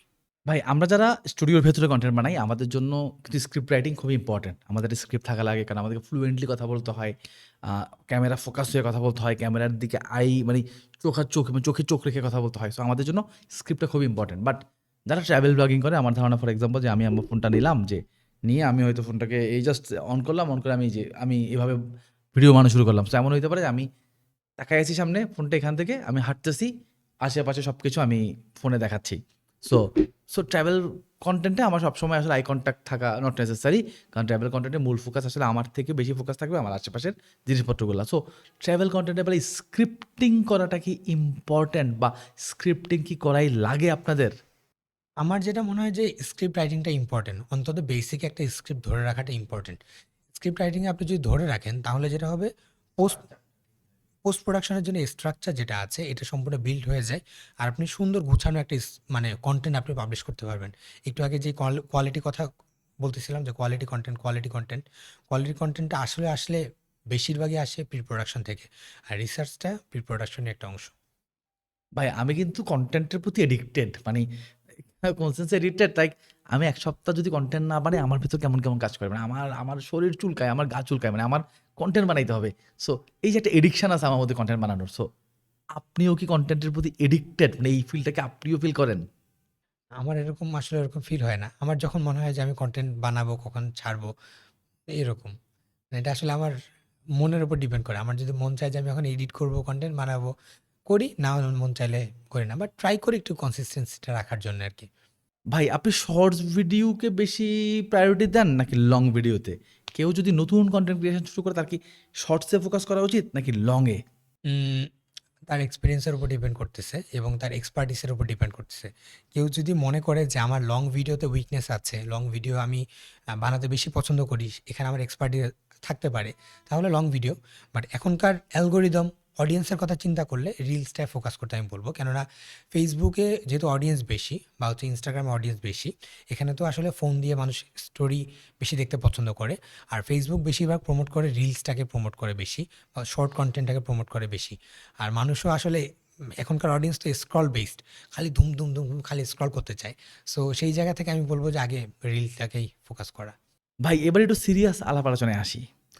আপনি আমাদের ট্যুরিজম ইন্ডাস্ট্রির দিকে যদি তাকান, আমাদের ট্যুরিজম ইন্ডাস্ট্রি কিন্তু খুব ভালো একটা মানে সিচুয়েশনে নাই। আমাদের লংগেস্ট সি বিচ আছে, আমাদের এত এত রিসোর্স আছে, এত পাহাড়, নদী, বন্দর, জঙ্গল, এত কিছু আছে আমাদের।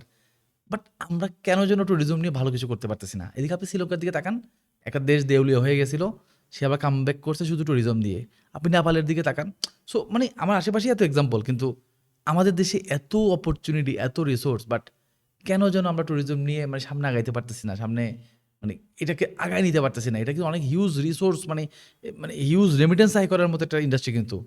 মানে আমরা যদি এই জায়গাতে ফোকাস করতে পারি, দেশ বিদেশ থেকে কত মানুষ যে আমাদের এখানে আসবে, কিন্তু কেন যেন পারতেছি না ভাই। মানে এটার কারণ কি ভাই?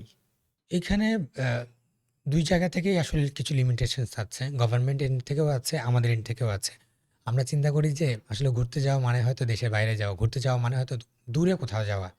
বাট নিজের ঘর থেকে বাইর হয়ে ১ ঘন্টা দূরত্বে, লেটস সে হচ্ছে আমি ঢাকায় আছি, গাজীপুরে একটা সুন্দর সাফারি পার্ক আছে, গাজীপুরে সুন্দর একটা ফরেস্ট আছে, সেখানে গিয়ে আমি কিছুক্ষণ সময় কাটাবো।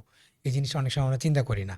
নাম্বার 2 হচ্ছে যে জায়গাগুলোতে আসলে টুরিস্ট ডেস্টিনেশন, যে জায়গাগুলোতে আসলে মানুষ যেতে অনেক পছন্দ করে, যে জায়গাগুলোতে আসলে পোটেনশিয়ালিটি আছে, অনেক সময় করা হয় কি সেই জায়গায় রেস্ট্রিকশন দেওয়া হয়। এমনও জায়গা আছে যে ওই জায়গাগুলোতে মানুষ যাওয়ার জন্য অন্ধের মতো বসে আছে যে আমি ওই জায়গাটা যেতে চাই। কিন্তু করে দেওয়া হয় কি ৩-৪ মাসের জন্য সেই জায়গাগুলো খুলে দেয়, আবার ওটা বন্ধ করে দেয়। আগে তো ৩-৪ মাস ছিল, এখন ১-২ মাসের জন্য জায়গাটা খুলে দেয়। আসলে মানুষ যে জায়গাটায় যায়, যেই জায়গাটা সেন্ট্রিক অ্যাকচুয়ালি ট্যুরিজম বিল্ড হতে পারে, আমরা করি কি ওই জায়গাটা বন্ধ করে দেই। বাংলাদেশের মানুষ ঘুরতে যাবে কই? দেশের বাইরের মানুষ এসে ঘুরতে যাবে কই? বাট আগের থেকে এখন তুলনামূলক মানুষের ঘুরতে যাওয়ার প্রবণতা বা ঘুরতে যাওয়ার যে পসিবিলিটি, ঘুরতে যাওয়ার ইচ্ছা সেটা বেড়েছে। এটার জন্য আমি বলতে পারি যে সোশ্যাল মিডিয়া একটা বড় ইমপ্যাক্ট ক্রিয়েট করেছে। আলহামদুলিল্লাহ যারা বাংলাদেশের ট্রাভেল ইন্ডাস্ট্রিতে কনটেন্ট ক্রিয়েটররা আছেন, খুব ভালো, ভালো কনটেন্ট বানাচ্ছেন ওনারা। তো এটা একটা ইমপ্যাক্ট আমি বলতে পারি যে ওনাদের কারণে এখনকার বর্তমান সমাজে ট্যুরিজমটা অনেক বেশি বেড়ে গেছে। বিশেষ করে ইয়াং জেনারেশন, জেন জি আমরা যারা আছি, আমরা ঘুরতে বেশি অনেক পছন্দ করি। আমরা অনেক জায়গায় এক্সপ্লোর করতে পছন্দ করি। এই জায়গাগুলোতে আসলে টুরিস্ট বেড়েছে আলহামদুলিল্লাহ।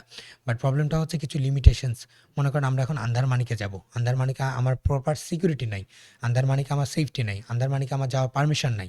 আমরা অমুক দ্বীপে যাব। সেই দ্বীপে যাওয়ার জন্য আমাদেরকে পারমিশন দেওয়া হচ্ছে না। আমাদেরকে যেতে দেওয়া হচ্ছে না। বাট ওই জায়গাটায় আমার যাওয়ার ইচ্ছা। ওই জায়গাটায় অনেক মানুষ যেতে চায়। ট্যুরিজমটা ওই জায়গাটায় বিল্ড করা পসিবল। আমরা বারবার চিন্তা করতেছি যে নেপালের মতো একটা দেশ ২০১৫ সালে ভূমিকম্প হয়ে তাদের সমস্ত স্থাপনা ধ্বংস হয়ে গেল। ২০২৫-এ এসে সেম তারা কিভাবে বিল্ড করলো? তাদের কিন্তু মেইন ফোকাসটা হচ্ছে ট্যুরিজম সেন্ট্রিক। তারা কিন্তু অন্য কিছুতে ফোকাস করে না। Tourism, tourism, tourism. শ্রীলঙ্কার আপনি কথা বলতেছিলেন। শ্রীলঙ্কা কীভাবে ঘুরে দাঁড়ালো ট্যুরিজমকে ফোকাস করে?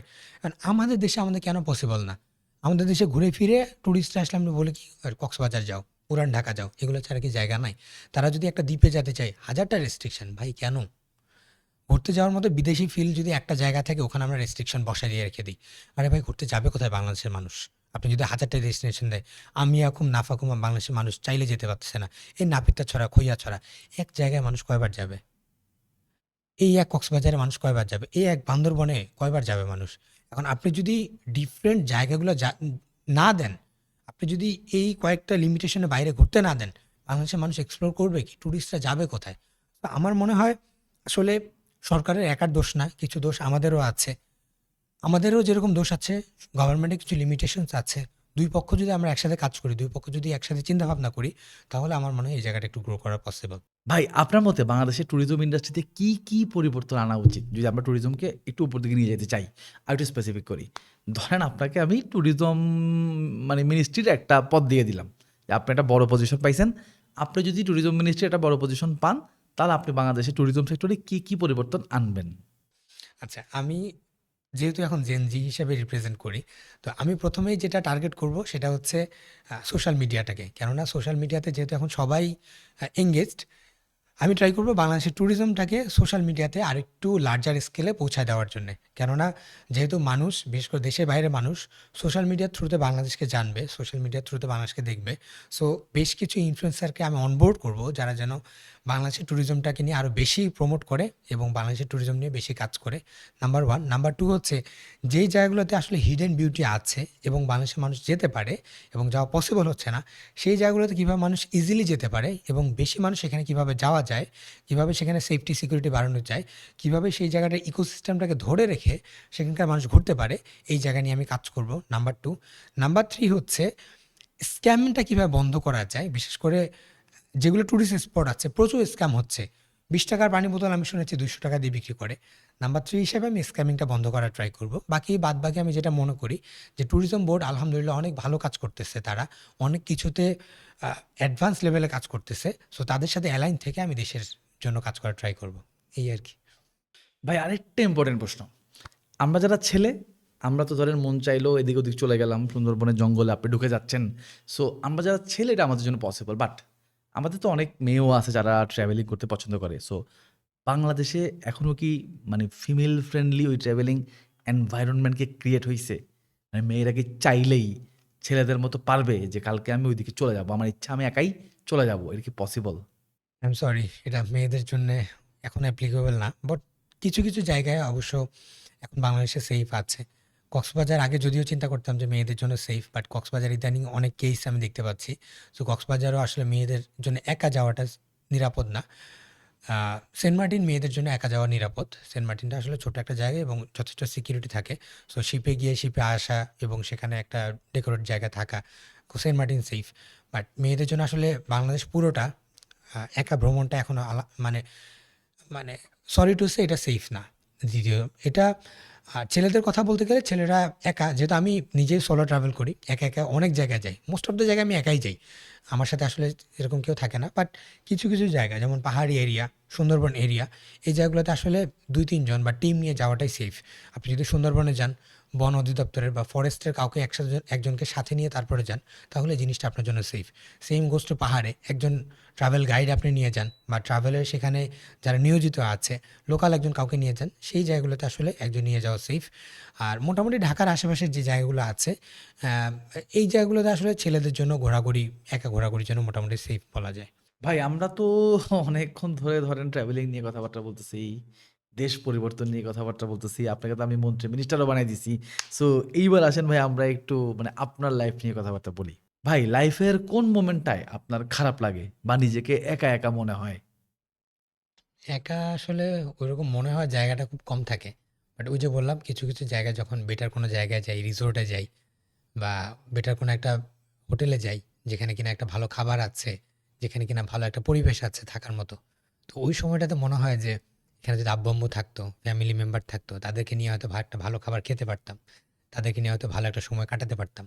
আব্বু আম্মু কী খাচ্ছে না খাচ্ছে সেটা তো আমি দেখতে পাচ্ছি না, বাট আমি এখানে একটা ভালো খাবার খাচ্ছি এবং এটা ফ্যামিলিকে ছাড়া খাচ্ছি বা আব্বু আম্মুকে ছাড়া খাচ্ছি। তখন একটু কষ্ট লাগে, একা একা তখন মনের কাছে একটু খারাপ লাগে যে ইস, এ সময় যদি বাবা মা থাকতো তখন একটু ভালো লাগতো। ভাই যেহেতু একা, একা খারাপ লাগে তাইলে আমার মনে হয় বিয়ে শাদী করার সময় চলে আসছে। সো সোহান ভাই কবে বিয়ে করতেছে? আচ্ছা, বিয়ে করার জন্য আমার মনে হয়েছে ২-৩ টা জায়গায় বাংলাদেশে খুব ভালো মেয়ে এখানে আছে। নাম্বার 1 হচ্ছে উত্তরবঙ্গ। এনিওয়্যার, উত্তরবঙ্গের যেকোনো জায়গা, রংপুর, পঞ্চগড়, ঠাকুরগাঁও, আপনি যেকোনো জায়গায় উত্তরবঙ্গ ধরতে পারেন, রাজশাহী ধরতে পারেন। দেন হচ্ছে বরিশাল বাদে খুলনা, তারপরে হচ্ছে চট্টগ্রাম। চট্টগ্রামও করার ইচ্ছা। এটা এজন্য না যে আমি চট্টগ্রামের ছেলে, এজন্য যে চট্টগ্রামের মেয়েরা অনেক স্ট্রিক্ট হয় এবং তাদের চোখ এড়ায় আপনি কোনো কিছু করতে পারবেন না। They will be like CC camera, এবং তারা আপনাকে যেমনে হোক, আপনি এরকম সোজাতে আপনারা সোজা রাখবে। মানে আপনি যে উল্টাপাল্টা কিছু করবেন, তিরিং বিরিং করবেন, এটা আপনার চান্স নেই। এটা আমার পার্সোনাল অবজারভেশন। উত্তরবঙ্গের মেয়েরা হচ্ছে খুব সহজ সরল হয়। উত্তরবঙ্গের মেয়েরা ট্রাস্ট করে, উত্তরবঙ্গের মেয়েদেরকে আপনি যেরকম বলবেন সেরকম শোনে এবং খুব মানে খুব ভালো হয়। আমি যেটা পার্সোনালি দেখছি, যেহেতু আমার বড় হয়ে ওঠা সৈয়দপুরে, উত্তরবঙ্গে। সো আমার কাছে উত্তরবঙ্গের মেয়েরা বেশ ডিসেন্ট এবং ভদ্র লাগছে। খুলনার মেয়েরাও খুবই সহজ সরল, খুবই ট্রাস্টওর্থি এবং আহ, তারা খুব পোলাইট হয় খুলনার মেয়েরা, আমি যতটুকু দেখছি। এখন এক্সেপশন থাকতে পারে, উত্তরবঙ্গে এক্সেপশন থাকতে পারে, চট্টগ্রামে এক্সেপশন থাকতে পারে, বরিশালে এক্সেপশন থাকতে পারে, সব জায়গায় এক্সেপশন থাকতে পারে। তো exception cannot be an example. এখন আমার বিয়ে করার ইচ্ছা আসলে কী ধরনের মেয়ে, এটা একটু যদি আমি ভেঙে বলি, যেই মেয়ে ফিশিং ভিডিও দেখা সহ্য করতে পারবে। আমার একটা বদভ্যাস আছে, সেটা হচ্ছে আমি খুব ফিশিং ভিডিও দেখি। আমি যখন লাস্ট রিলেশনে ছিলাম, আমার এক্স এখনও মনে পড়ে আমি ডেটে গিয়েও আমি ফিশিং ভিডিও দেখছি, এরকম একটা সিনারিও। সো ওও ফিশিং ভিডিও দেখাটা সহ্য করতে পারতো না, যে তার সাথে কথা বলা বাদ দিয়ে আমি ফিশিং ভিডিও কেন দেখি, বা তার সময় না দিয়ে আমি ফিশিং ভিডিও কেন দেখি। ইনফ্যাক্ট এমনও সময় আছে বাসার মধ্যে আমি নিজে রাত 2টা 3টা রাত জেগে পর্যন্ত আমি ফিশিং ভিডিও দেখতেছি, কাজকর্ম শেষ বা শুয়ে আছি, শুয়ে শুয়ে ফিশিং ভিডিও দেখতেছি, ভাত খাচ্ছি, ভাত খাওয়ার সময় ফিশিং ভিডিও দেখতেছি। কারণ এইটা জিনিস তো অনেক মেয়ে সহ্য করতে পারবে না। যেই মেয়ে আমার ফিশিং ভিডিও দেখার মানে সহ্য করতে পারবে, ওরা আমি বিয়ে করতে রাজি আছি। ভাই আমি যতটুকু জানি আপনার বেড়ে ওঠা সন্দ্বীপে। সো আমারও এলাকা, চিটাগং আমারও এলাকা। সো সন্দ্বীপ আমি খুব কাছ থেকে দেখছি। সাগর, পাহাড়, গাছপালা, স্পিড বোর্ডের সেই অ্যাডভেঞ্চারাস মোমেন্ট, ঢেউ। সো পুরোটা অ্যাডভেঞ্চারাস জায়গা সন্দ্বীপ। সাগরের মাঝখানে একটা দ্বীপ। সো আমার মনে হয় আপনি ট্রাভেল কনটেন্টে আসার পেছনে এটাও একটা রিজন হইতে পারে। আপনি ছোটবেলা থেকে এই জিনিসগুলো দেখছেন। তো হতে পারে যে এটাও একটা রিজন যে আপনি এটার কারণে হয়তো ট্রাভেল কনটেন্টে আসছেন। সো ভাই একটু আমাদের অডিয়েন্সের উদ্দেশ্যে যারা আপনাকে পছন্দ করে, আপনার ডাই হার্ড ফ্যান যারা, সো তারা আসলে আপনার ছোটবেলা সম্পর্কে জানতে চাইতে পারে। আপনার ছোটবেলাটা কোথায় কাটছে, কিভাবে কাটছে? সো একটু ভাই আমাদেরকে শোনান আপনার ছোটবেলার গল্পগুলা। আপনারা তো এখন সন্ধ্যেবে যান স্পিড বোটে করে। আমার এখনও মনে পড়ে যখন ছোটোবেলায়, একেবারে খুব ছোটোবেলায় যখন দাদুর সাথে বা আব্বুর সাথে যখন যাতায়াত করতাম, চাচাদের সাথে যখন যাতায়াত করতাম, তখন আমাদের ট্রলারেই যেতে হতো। ফ্যামিলি কন্ডিশন এতটা ভালো ছিল না যে আমরা স্পিড বোট মানে নিতে পারবো। দ্বিতীয়ত হচ্ছে স্পিড বোট তখন এত পপুলারও ছিল না। স্পিড বোট অ্যাম্বুলেন্স হিসেবে তখন জাস্ট চলাচল করে। আমাদের একমাত্র ভরসা ছিল হয় স্টিমার, না হয় হচ্ছে ট্রলার, মাঠের মালের ট্রলার বা মালের বোট যেগুলোকে বলা হয়। সো মালের বোটে যখন আপনি যাবেন তখন এইভাবে একবার উঠায়, খাড়া একবার নামায়, মানে চারপাশ থেকে পানি এসে পড়ে। মানে আমি পানি যে কতবার খাইছি সমুদ্রের পানি নৌকায় বসেই। আমি এখনও চোখে ভাসে যে আমার দাদু আমার সামনে বসে, বসে বমি করতেছে। বয়স্ক মহিলারা বমি করতেছে, সবাই দোয়া ইউনুস পড়তেছে, কলেমা পড়তেছে যে আমরা শেষ, এরকম একটা অবস্থা। জাস্ট খাড়া উঠতেছে ট্রলার, আবার ঢুকতেছে পানির নিচে, একেবারে পুরা সামনের নিচটা পানিতে ডুবে গেছে, আবার ট্রলার ইয়ে হচ্ছে। এখন তো আলহামদুলিল্লাহ স্পিড বোট হয়েছে, সমুদ্রে এখন ফেরি চলে সন্দ্বীপে, সন্দ্বীপে এখন ট্রলার স্টিমার সব কিছুই আছে আলহামদুলিল্লাহ। সন্দ্বীপের মানুষের যোগাযোগ উন্নত হয়েছে, সন্দ্বীপের মানুষ এখন বাস দেখছে। আমি তো জীবন দশায় আমরা চিন্তা করতে পারি না যে সন্দ্বীপে মানুষ মানে বাস চলবে, এরকম একটা সিনারিও। যোগ আলহামদুলিল্লাহ আমার জন্ম সন্দ্বীপে যখন হয় তখন আমি 1995 সালে, তখন আমি খুবই ছোট, মক্তবে পড়াশোনা করছি 5 বছর বয়স পর্যন্ত। এরপরে তো বাবা সেনাবাহিনীতে জয়েন করলেন, সৈয়দপুরে পোস্টিং হয়, সৈয়দপুরে চলে আসি, সৈয়দপুরেই বড় হই, আর সন্দ্বীপে সেভাবে যাওয়া হয়নি। তারপরেও সন্দ্বীপে যাইতাম, যেহেতু রুট আমার সন্দ্বীপ, গোড়া আমার যেহেতু সন্দ্বীপ, দাদার বাড়ি মামার বাড়ি সবাই ওখানে। তো আমরা সন্দ্বীপে এভাবেই যাইতাম। এখন ওই যে অ্যাডভেঞ্চারের, যে ছোটবেলায় সাগর পাড়ি দিয়ে নিজের দ্বীপে যাওয়া, নিজের বাড়িতে যাওয়া, এটা একটা ফিল ছিল। প্লাস হচ্ছে উত্তরবঙ্গে যখন বড় হয়েছি, উত্তরবঙ্গের মানুষের সাথে মেশা, উত্তরবঙ্গে বড় বড় হওয়া, সেখানকার school college, Saidpur can't public school and কলেজে আমি পড়াশোনা করেছি, সেখানে স্কুল লাইফ কলেজ লাইফ পার হয়েছে। তো সেখানকার মানুষের সাথে মেশা এবং এই যে দক্ষিণবঙ্গের মানুষের সাথে মেশা, সো দেখা যাচ্ছে দক্ষিণবঙ্গের টাচও আমি পেয়েছি, উত্তরবঙ্গের টাচও পেয়েছি। তো দুই জায়গার মানুষের আসলে কানেকশনটা আমার মধ্যে আছে। আরেকটা জিনিস সেটা হচ্ছে সৈয়দপুরে বিহারি অনেক। তো অন্য একটা দেশের, বিশেষ করে বিহার অঞ্চলের বা পাকিস্তানের, বা এই যে মানুষের একটা টাচ, সেই যে মানুষের একটা সংস্কৃতি, আপনি কিন্তু সৈয়দপুরে গেলে অনেক ভিন্ন ধরনের সংস্কৃতি দেখতে পারবেন। যেমন ধর্ম, খাবার দাবার, সৈয়দপুরের মানুষ কাবাব খেতে বা বিহারিরা কাবাব খেতে অনেক বেশি পছন্দ করে, তাদের কথাবার্তার স্টাইল অনেক আলাদা। তাদের লেখা, তারা এখনও বিভিন্ন জায়গায় উর্দুতে লেখালেখি করে, তাদের বাড়ির যে নেম প্লেট সেখানে দেখবেন যে আপনি উর্দুতে লেখা আছে তার নাম, বাড়ির নাম। তারপরে তাদের পোস্টার উর্দুতে, পোস্টার তাদের দোকানপাটে এখনও পাকিস্তানের বা উর্দুতে হচ্ছে আপনার লিফলেট ঝোলানো, মুদ্রা বিভিন্ন জায়গায় হচ্ছে পাকিস্তানি মুদ্রা আছে। সো আমি বিভিন্ন ধরনের মানুষের সাথে আলহামদুলিল্লাহ মিশেছি ছোটবেলা থেকেই। সো এটা অ্যাকচুয়ালি আমাকে অনেক ইন্সপায়ার করেছে ট্রাভেল করার জন্য। আবার ইউনিভার্সিটি লাইফ থেকে শুরু হয়েছে আপনার ঢাকায় বেড়ে ওঠা, এই যে 7 বছর 8 বছর ঢাকায় থেকেছি। সো সবকিছু মিলে আসলে একটা ট্রাভেল এক্সপিরিয়েন্স হয়েছে। আর এই ডকুমেন্টারি বা হচ্ছে স্টোরি টেলিং, এই আসার আগে আমি যখন ইউনিভার্সিটিতে ছিলাম, তখন আমি চেষ্টা করেছি একটু বেশি মানুষের সাথে মেশার জন্যে। এখন এটার জন্য যেটা হয়েছে, যখন ইউনিভার্সিটিতে ভর্তি হব, আমি সবসময় চেষ্টা করেছি যেই ডিপার্টমেন্টে বা যেই সাবজেক্টে পড়াশোনা সবচেয়ে কম, সেই ডিপার্টমেন্টটা নেওয়ার জন্যে। আমার যেই ফ্যাকাল্টি বিউপির FSSS ফ্যাকাল্টি, এই ফ্যাকাল্টিতে 3টা তখন ডিপার্টমেন্ট ছিল, ডিপার্টমেন্ট অফ ল, IR এবং জার্নালিজম। আমার কাছে মনে হয়েছে যে জার্নালিজমে মনে হয় সবচেয়ে বেশি পড়াশোনা কম, আমি এটাই ফার্স্ট চয়েসে দিয়েছিলাম এবং আলহামদুলিল্লাহ, আনফর্চুনেটলি অর ফর্চুনেটলি আমি জার্নালিজম ডিপার্টমেন্টে পাইছি। কিন্তু যখন ভার্সিটি লাইফ শুরু হয়ে গেল, পরে দেখলাম যে এই ডিপার্টমেন্টেই পড়াশোনা সবচেয়ে বেশি, চাপটা আসলে এই ডিপার্টমেন্টেই বেশি ছিল। বাট আলহামদুলিল্লাহ আমার যেটা মনে হয়েছে যে এই ডিপার্টমেন্টে পড়াশোনা করার কারণে আমি অনেক কিছু জানতে পেরেছি, স্টোরি টেলিং থেকে শুরু করে গল্প বলা, গল্প গুছানো, একটা ইনফরমেশন প্রোভাইড করা, ইনফরমেশন কালেক্ট করা, ফ্রেমিং, ক্যামেরা, অনেক কিছু আসলে এই ডিপার্টমেন্ট থেকে আমি জানতে পেরেছি, যেটা কিনা এখন আমার বর্তমানে কাজে দিচ্ছে।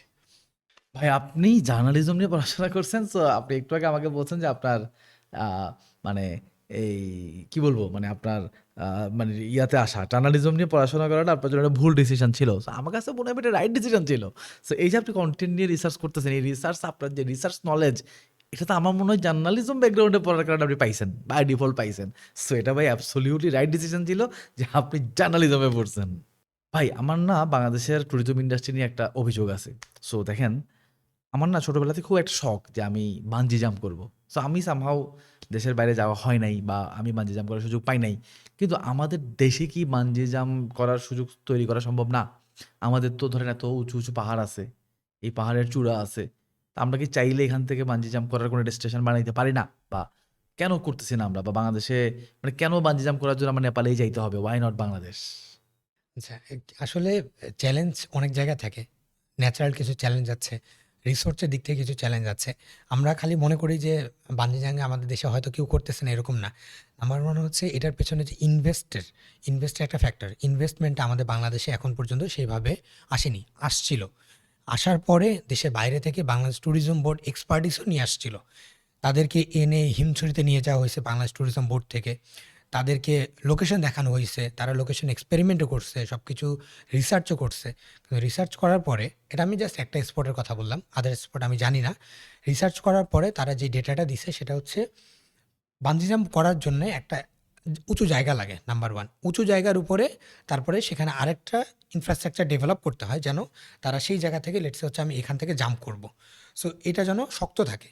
কিন্তু এটা করার জন্য যেই রকম স্পট দরকার সেই স্পটটা আসলে আমাদের দেশে এখনও আইডেন্টিফাই করা যায়নি। হয়তো ইন ফিউচার করা গেলে বা সেরকম স্ট্রাকচার করা গেলে করা যাইতো, নাম্বার 1। নাম্বার 2 হচ্ছে বানজি জাম্প আরেক জায়গা থেকে করা যায়, মানে 2 জায়গায়। একটা হচ্ছে কোনো উঁচু জায়গা থেকে হোক, সেটা প্রাকৃতিকগত দিক থেকে হোক, সেটা নিজে বিল্ড করে। এখন বিল্ড করার মতো হয়তো সেরকম ইনভেস্টমেন্টটা আমাদের দেশে আসেনি। লেটস সে আমাদের দেশে যদি মনে করেন অনেক উঁচুর একটা টাওয়ার থাকতো, অনেক সময় বিল্ডিং থেকেও বানজি জাম্প করা যায়, বা যেটা স্ট্রাকচার বললাম, একটা স্ট্রাকচার আমি এরকম স্ট্রাকচার বিল্ড করলাম, সেখান থেকে জাম্প করা যায়।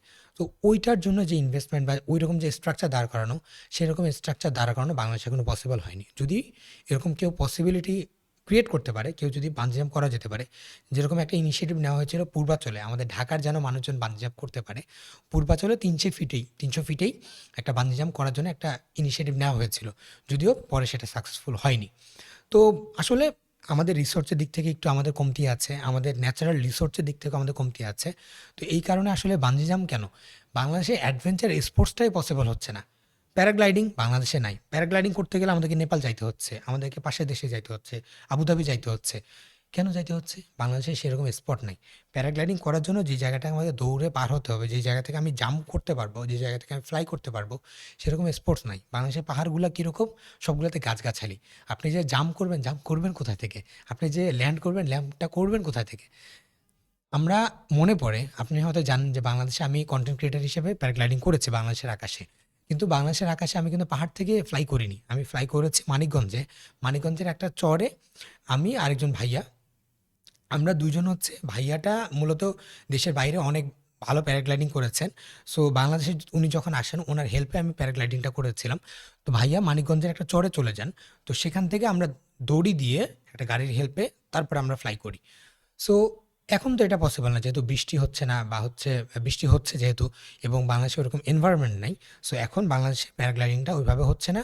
প্লাস এটার পেছনে যে ইনভেস্টমেন্ট, প্লাস সেটার যে বাংলাদেশের যে অডিয়েন্স বা কাস্টমার, সেই কাস্টমারটা নাই। একটা প্যারাগ্লাইডিং করার জন্য লেটসে হচ্ছে 4,000, 5,000 বা 10,000 টাকা লাগবে। সেই একটা লেটসে 20 মিনিট বা আধা ঘন্টা ফ্লাই করার জন্য কেউ যে 10,000 টাকা দিবে, সেই মাইন্ডসেটটাই আমাদের দেশের মানুষের নেই। তো এখানে ইন্ডাস্ট্রি গ্রো হবে কিভাবে? কে ইনভেস্ট করতে চাবে? আপনি আমাকে বলেন। ইনভেস্টমেন্ট করার জন্য যে মেন্টালিটি, সেটাই তো কারো নাই। যে আমি প্যারাগ্লাইডিং করার জন্য এত লাখ টাকা আমার লাগবে, এরকম একটা ইনভেস্টমেন্ট আছে। সেরকম ইনভেস্টরের আমাদের যেরকম অভাব, ইনভেস্টরের অভাব, সেরকম অভাব বাংলাদেশের মাইন্ডসেটটা। যে আমি এত টাকা খরচ করে আমি একটা এক্সপেরিয়েন্স নেব, অ্যাডভেঞ্চার স্পোর্টস করব। অ্যাডভেঞ্চার স্পোর্টস করার জন্য গ্রুপ নাই, রিসোর্স নাই, ইনভেস্টমেন্ট নাই, প্লাস আমাদের সেরকম মাইন্ডসেটটা নাই।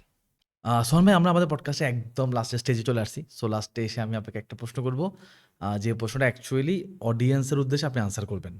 সো আমার প্রশ্নটা হচ্ছে ভাই, যে আমাদের এই পডকাস্ট দেখে কেউ যে ইন্সপিরেশন পায় এবং সে যে প্ল্যান করে যে আমিও ট্রাভেলিং করব, সোহান ভাই ঘুরে আমিও ঘুরবো, আমিও কন্টেন্ট বানাবো। সো সে যদি ট্রাভেলিং করার ইচ্ছা পোষণ করে, তাহলে তার কি করা উচিত অ্যান্ড কি করা উচিত না? আ উচিতের দিক থেকে আমি যদি বলি, তাহলে আমি বলব যে আগে উচিত পুরো দেশটাকে ডিটেইলসে ঘুরে দেখা। তারপরে আপনার যদি মনে হয় যে আমি দেশের বাইরটা ঘুরে দেখব, তারপরে দেশের বাইরটা ঘুরে দেখেন। উচিত না যদি বলি, তাহলে হচ্ছে আপনি যখন ঘুরতে যাচ্ছেন, একটু মনে রাখবেন যে ওই জায়গাটা আমি যেন নোংরা করে না আসি। ওই জায়গাটা যেন আমি কোনো ক্ষতি না করে আসি। হোক সেটা বায়োডাইভার্সিটি, হোক সেটা ইকোসিস্টেম। কোনোটার যেন আমি ক্ষতি করে না আসি, এবং পরিবেশ দূষণের বিষয়টা যেন আমি একটু মাথায় রাখি। আমরা ঘুরতে গিয়ে যেটা করি, অনেক সময় সাথে থাকা পলিথিন ফেলে দিয়ে চলে আসতেছি, সাথে থাকা প্লাস্টিকের বোতল ফেলে দিয়ে চলে আসতেছি। ভাই পারলে ওখান থেকে আপনি 10টা পলিথিন কালেক্ট করে নিজের পকেটে করে নিয়ে চলে আসেন। পারলে 10টা বোতল কালেক্ট করে নিজের ব্যাগে করে নিয়ে চলে আসেন। এটা আরও আপনার ইকোসিস্টেম, বায়োডাইভার্সিটি এবং নিচের যে আপনার নেচার আছে, এটার জন্য বেশি ইম্প্যাক্ট ক্রিয়েট করবে, এবং আপনাকে সেখানকার মানুষ মনে রাখবে, সেখানকার প্রকৃতি আপনাকে মনে রাখবে। সোহান ভাই, আপনাকে অসংখ্য ধন্যবাদ আমাদের দ্য গ্রোথ পডকাস্ট আসার জন্য, আপনার গ্রোথের গল্পগুলো শোনানোর জন্য এবং আমাদের অডিয়েন্সের মনে গ্রোথ মাইন্ডসেট ক্রিয়েট করার জন্য। থ্যাংক ইউ ভাই, thank you. So finally podcast আমরা শেষ করতে যাচ্ছি এবং আমাদের আজকের এই পডকাস্টটা একটা ট্রাভেলিং বিষয়ক পডকাস্ট ছিল। সো আমাদের আজকের পডকাস্টে আর কে সোহান ভাই আমাদেরকে ওনার ট্রাভেলিং বিষয়ক অনেক এক্সপিরিয়েন্স শেয়ার করছেন এবং আমিও চিন্তা করছি যে অনেক পড়াশোনা আপনারা করছেন, একটু আপনাদেরকে একটু রিল্যাক্স দেই। সো এই কারণেই ট্রাভেলিং কন্টেন্ট অ্যাড করছি আজকে। সো আজকের পডকাস্ট এখানেই বিদায় নিচ্ছি। দেখা হবে নেক্সট একটা ইম্প্যাক্টফুল পডকাস্টে। সবাই ভালো থাকবেন, সুস্থ থাকবেন আর নিজের গ্রোথের কথা অলওয়েজ মাথায় রাখবেন। আসসালামু আলাইকুম।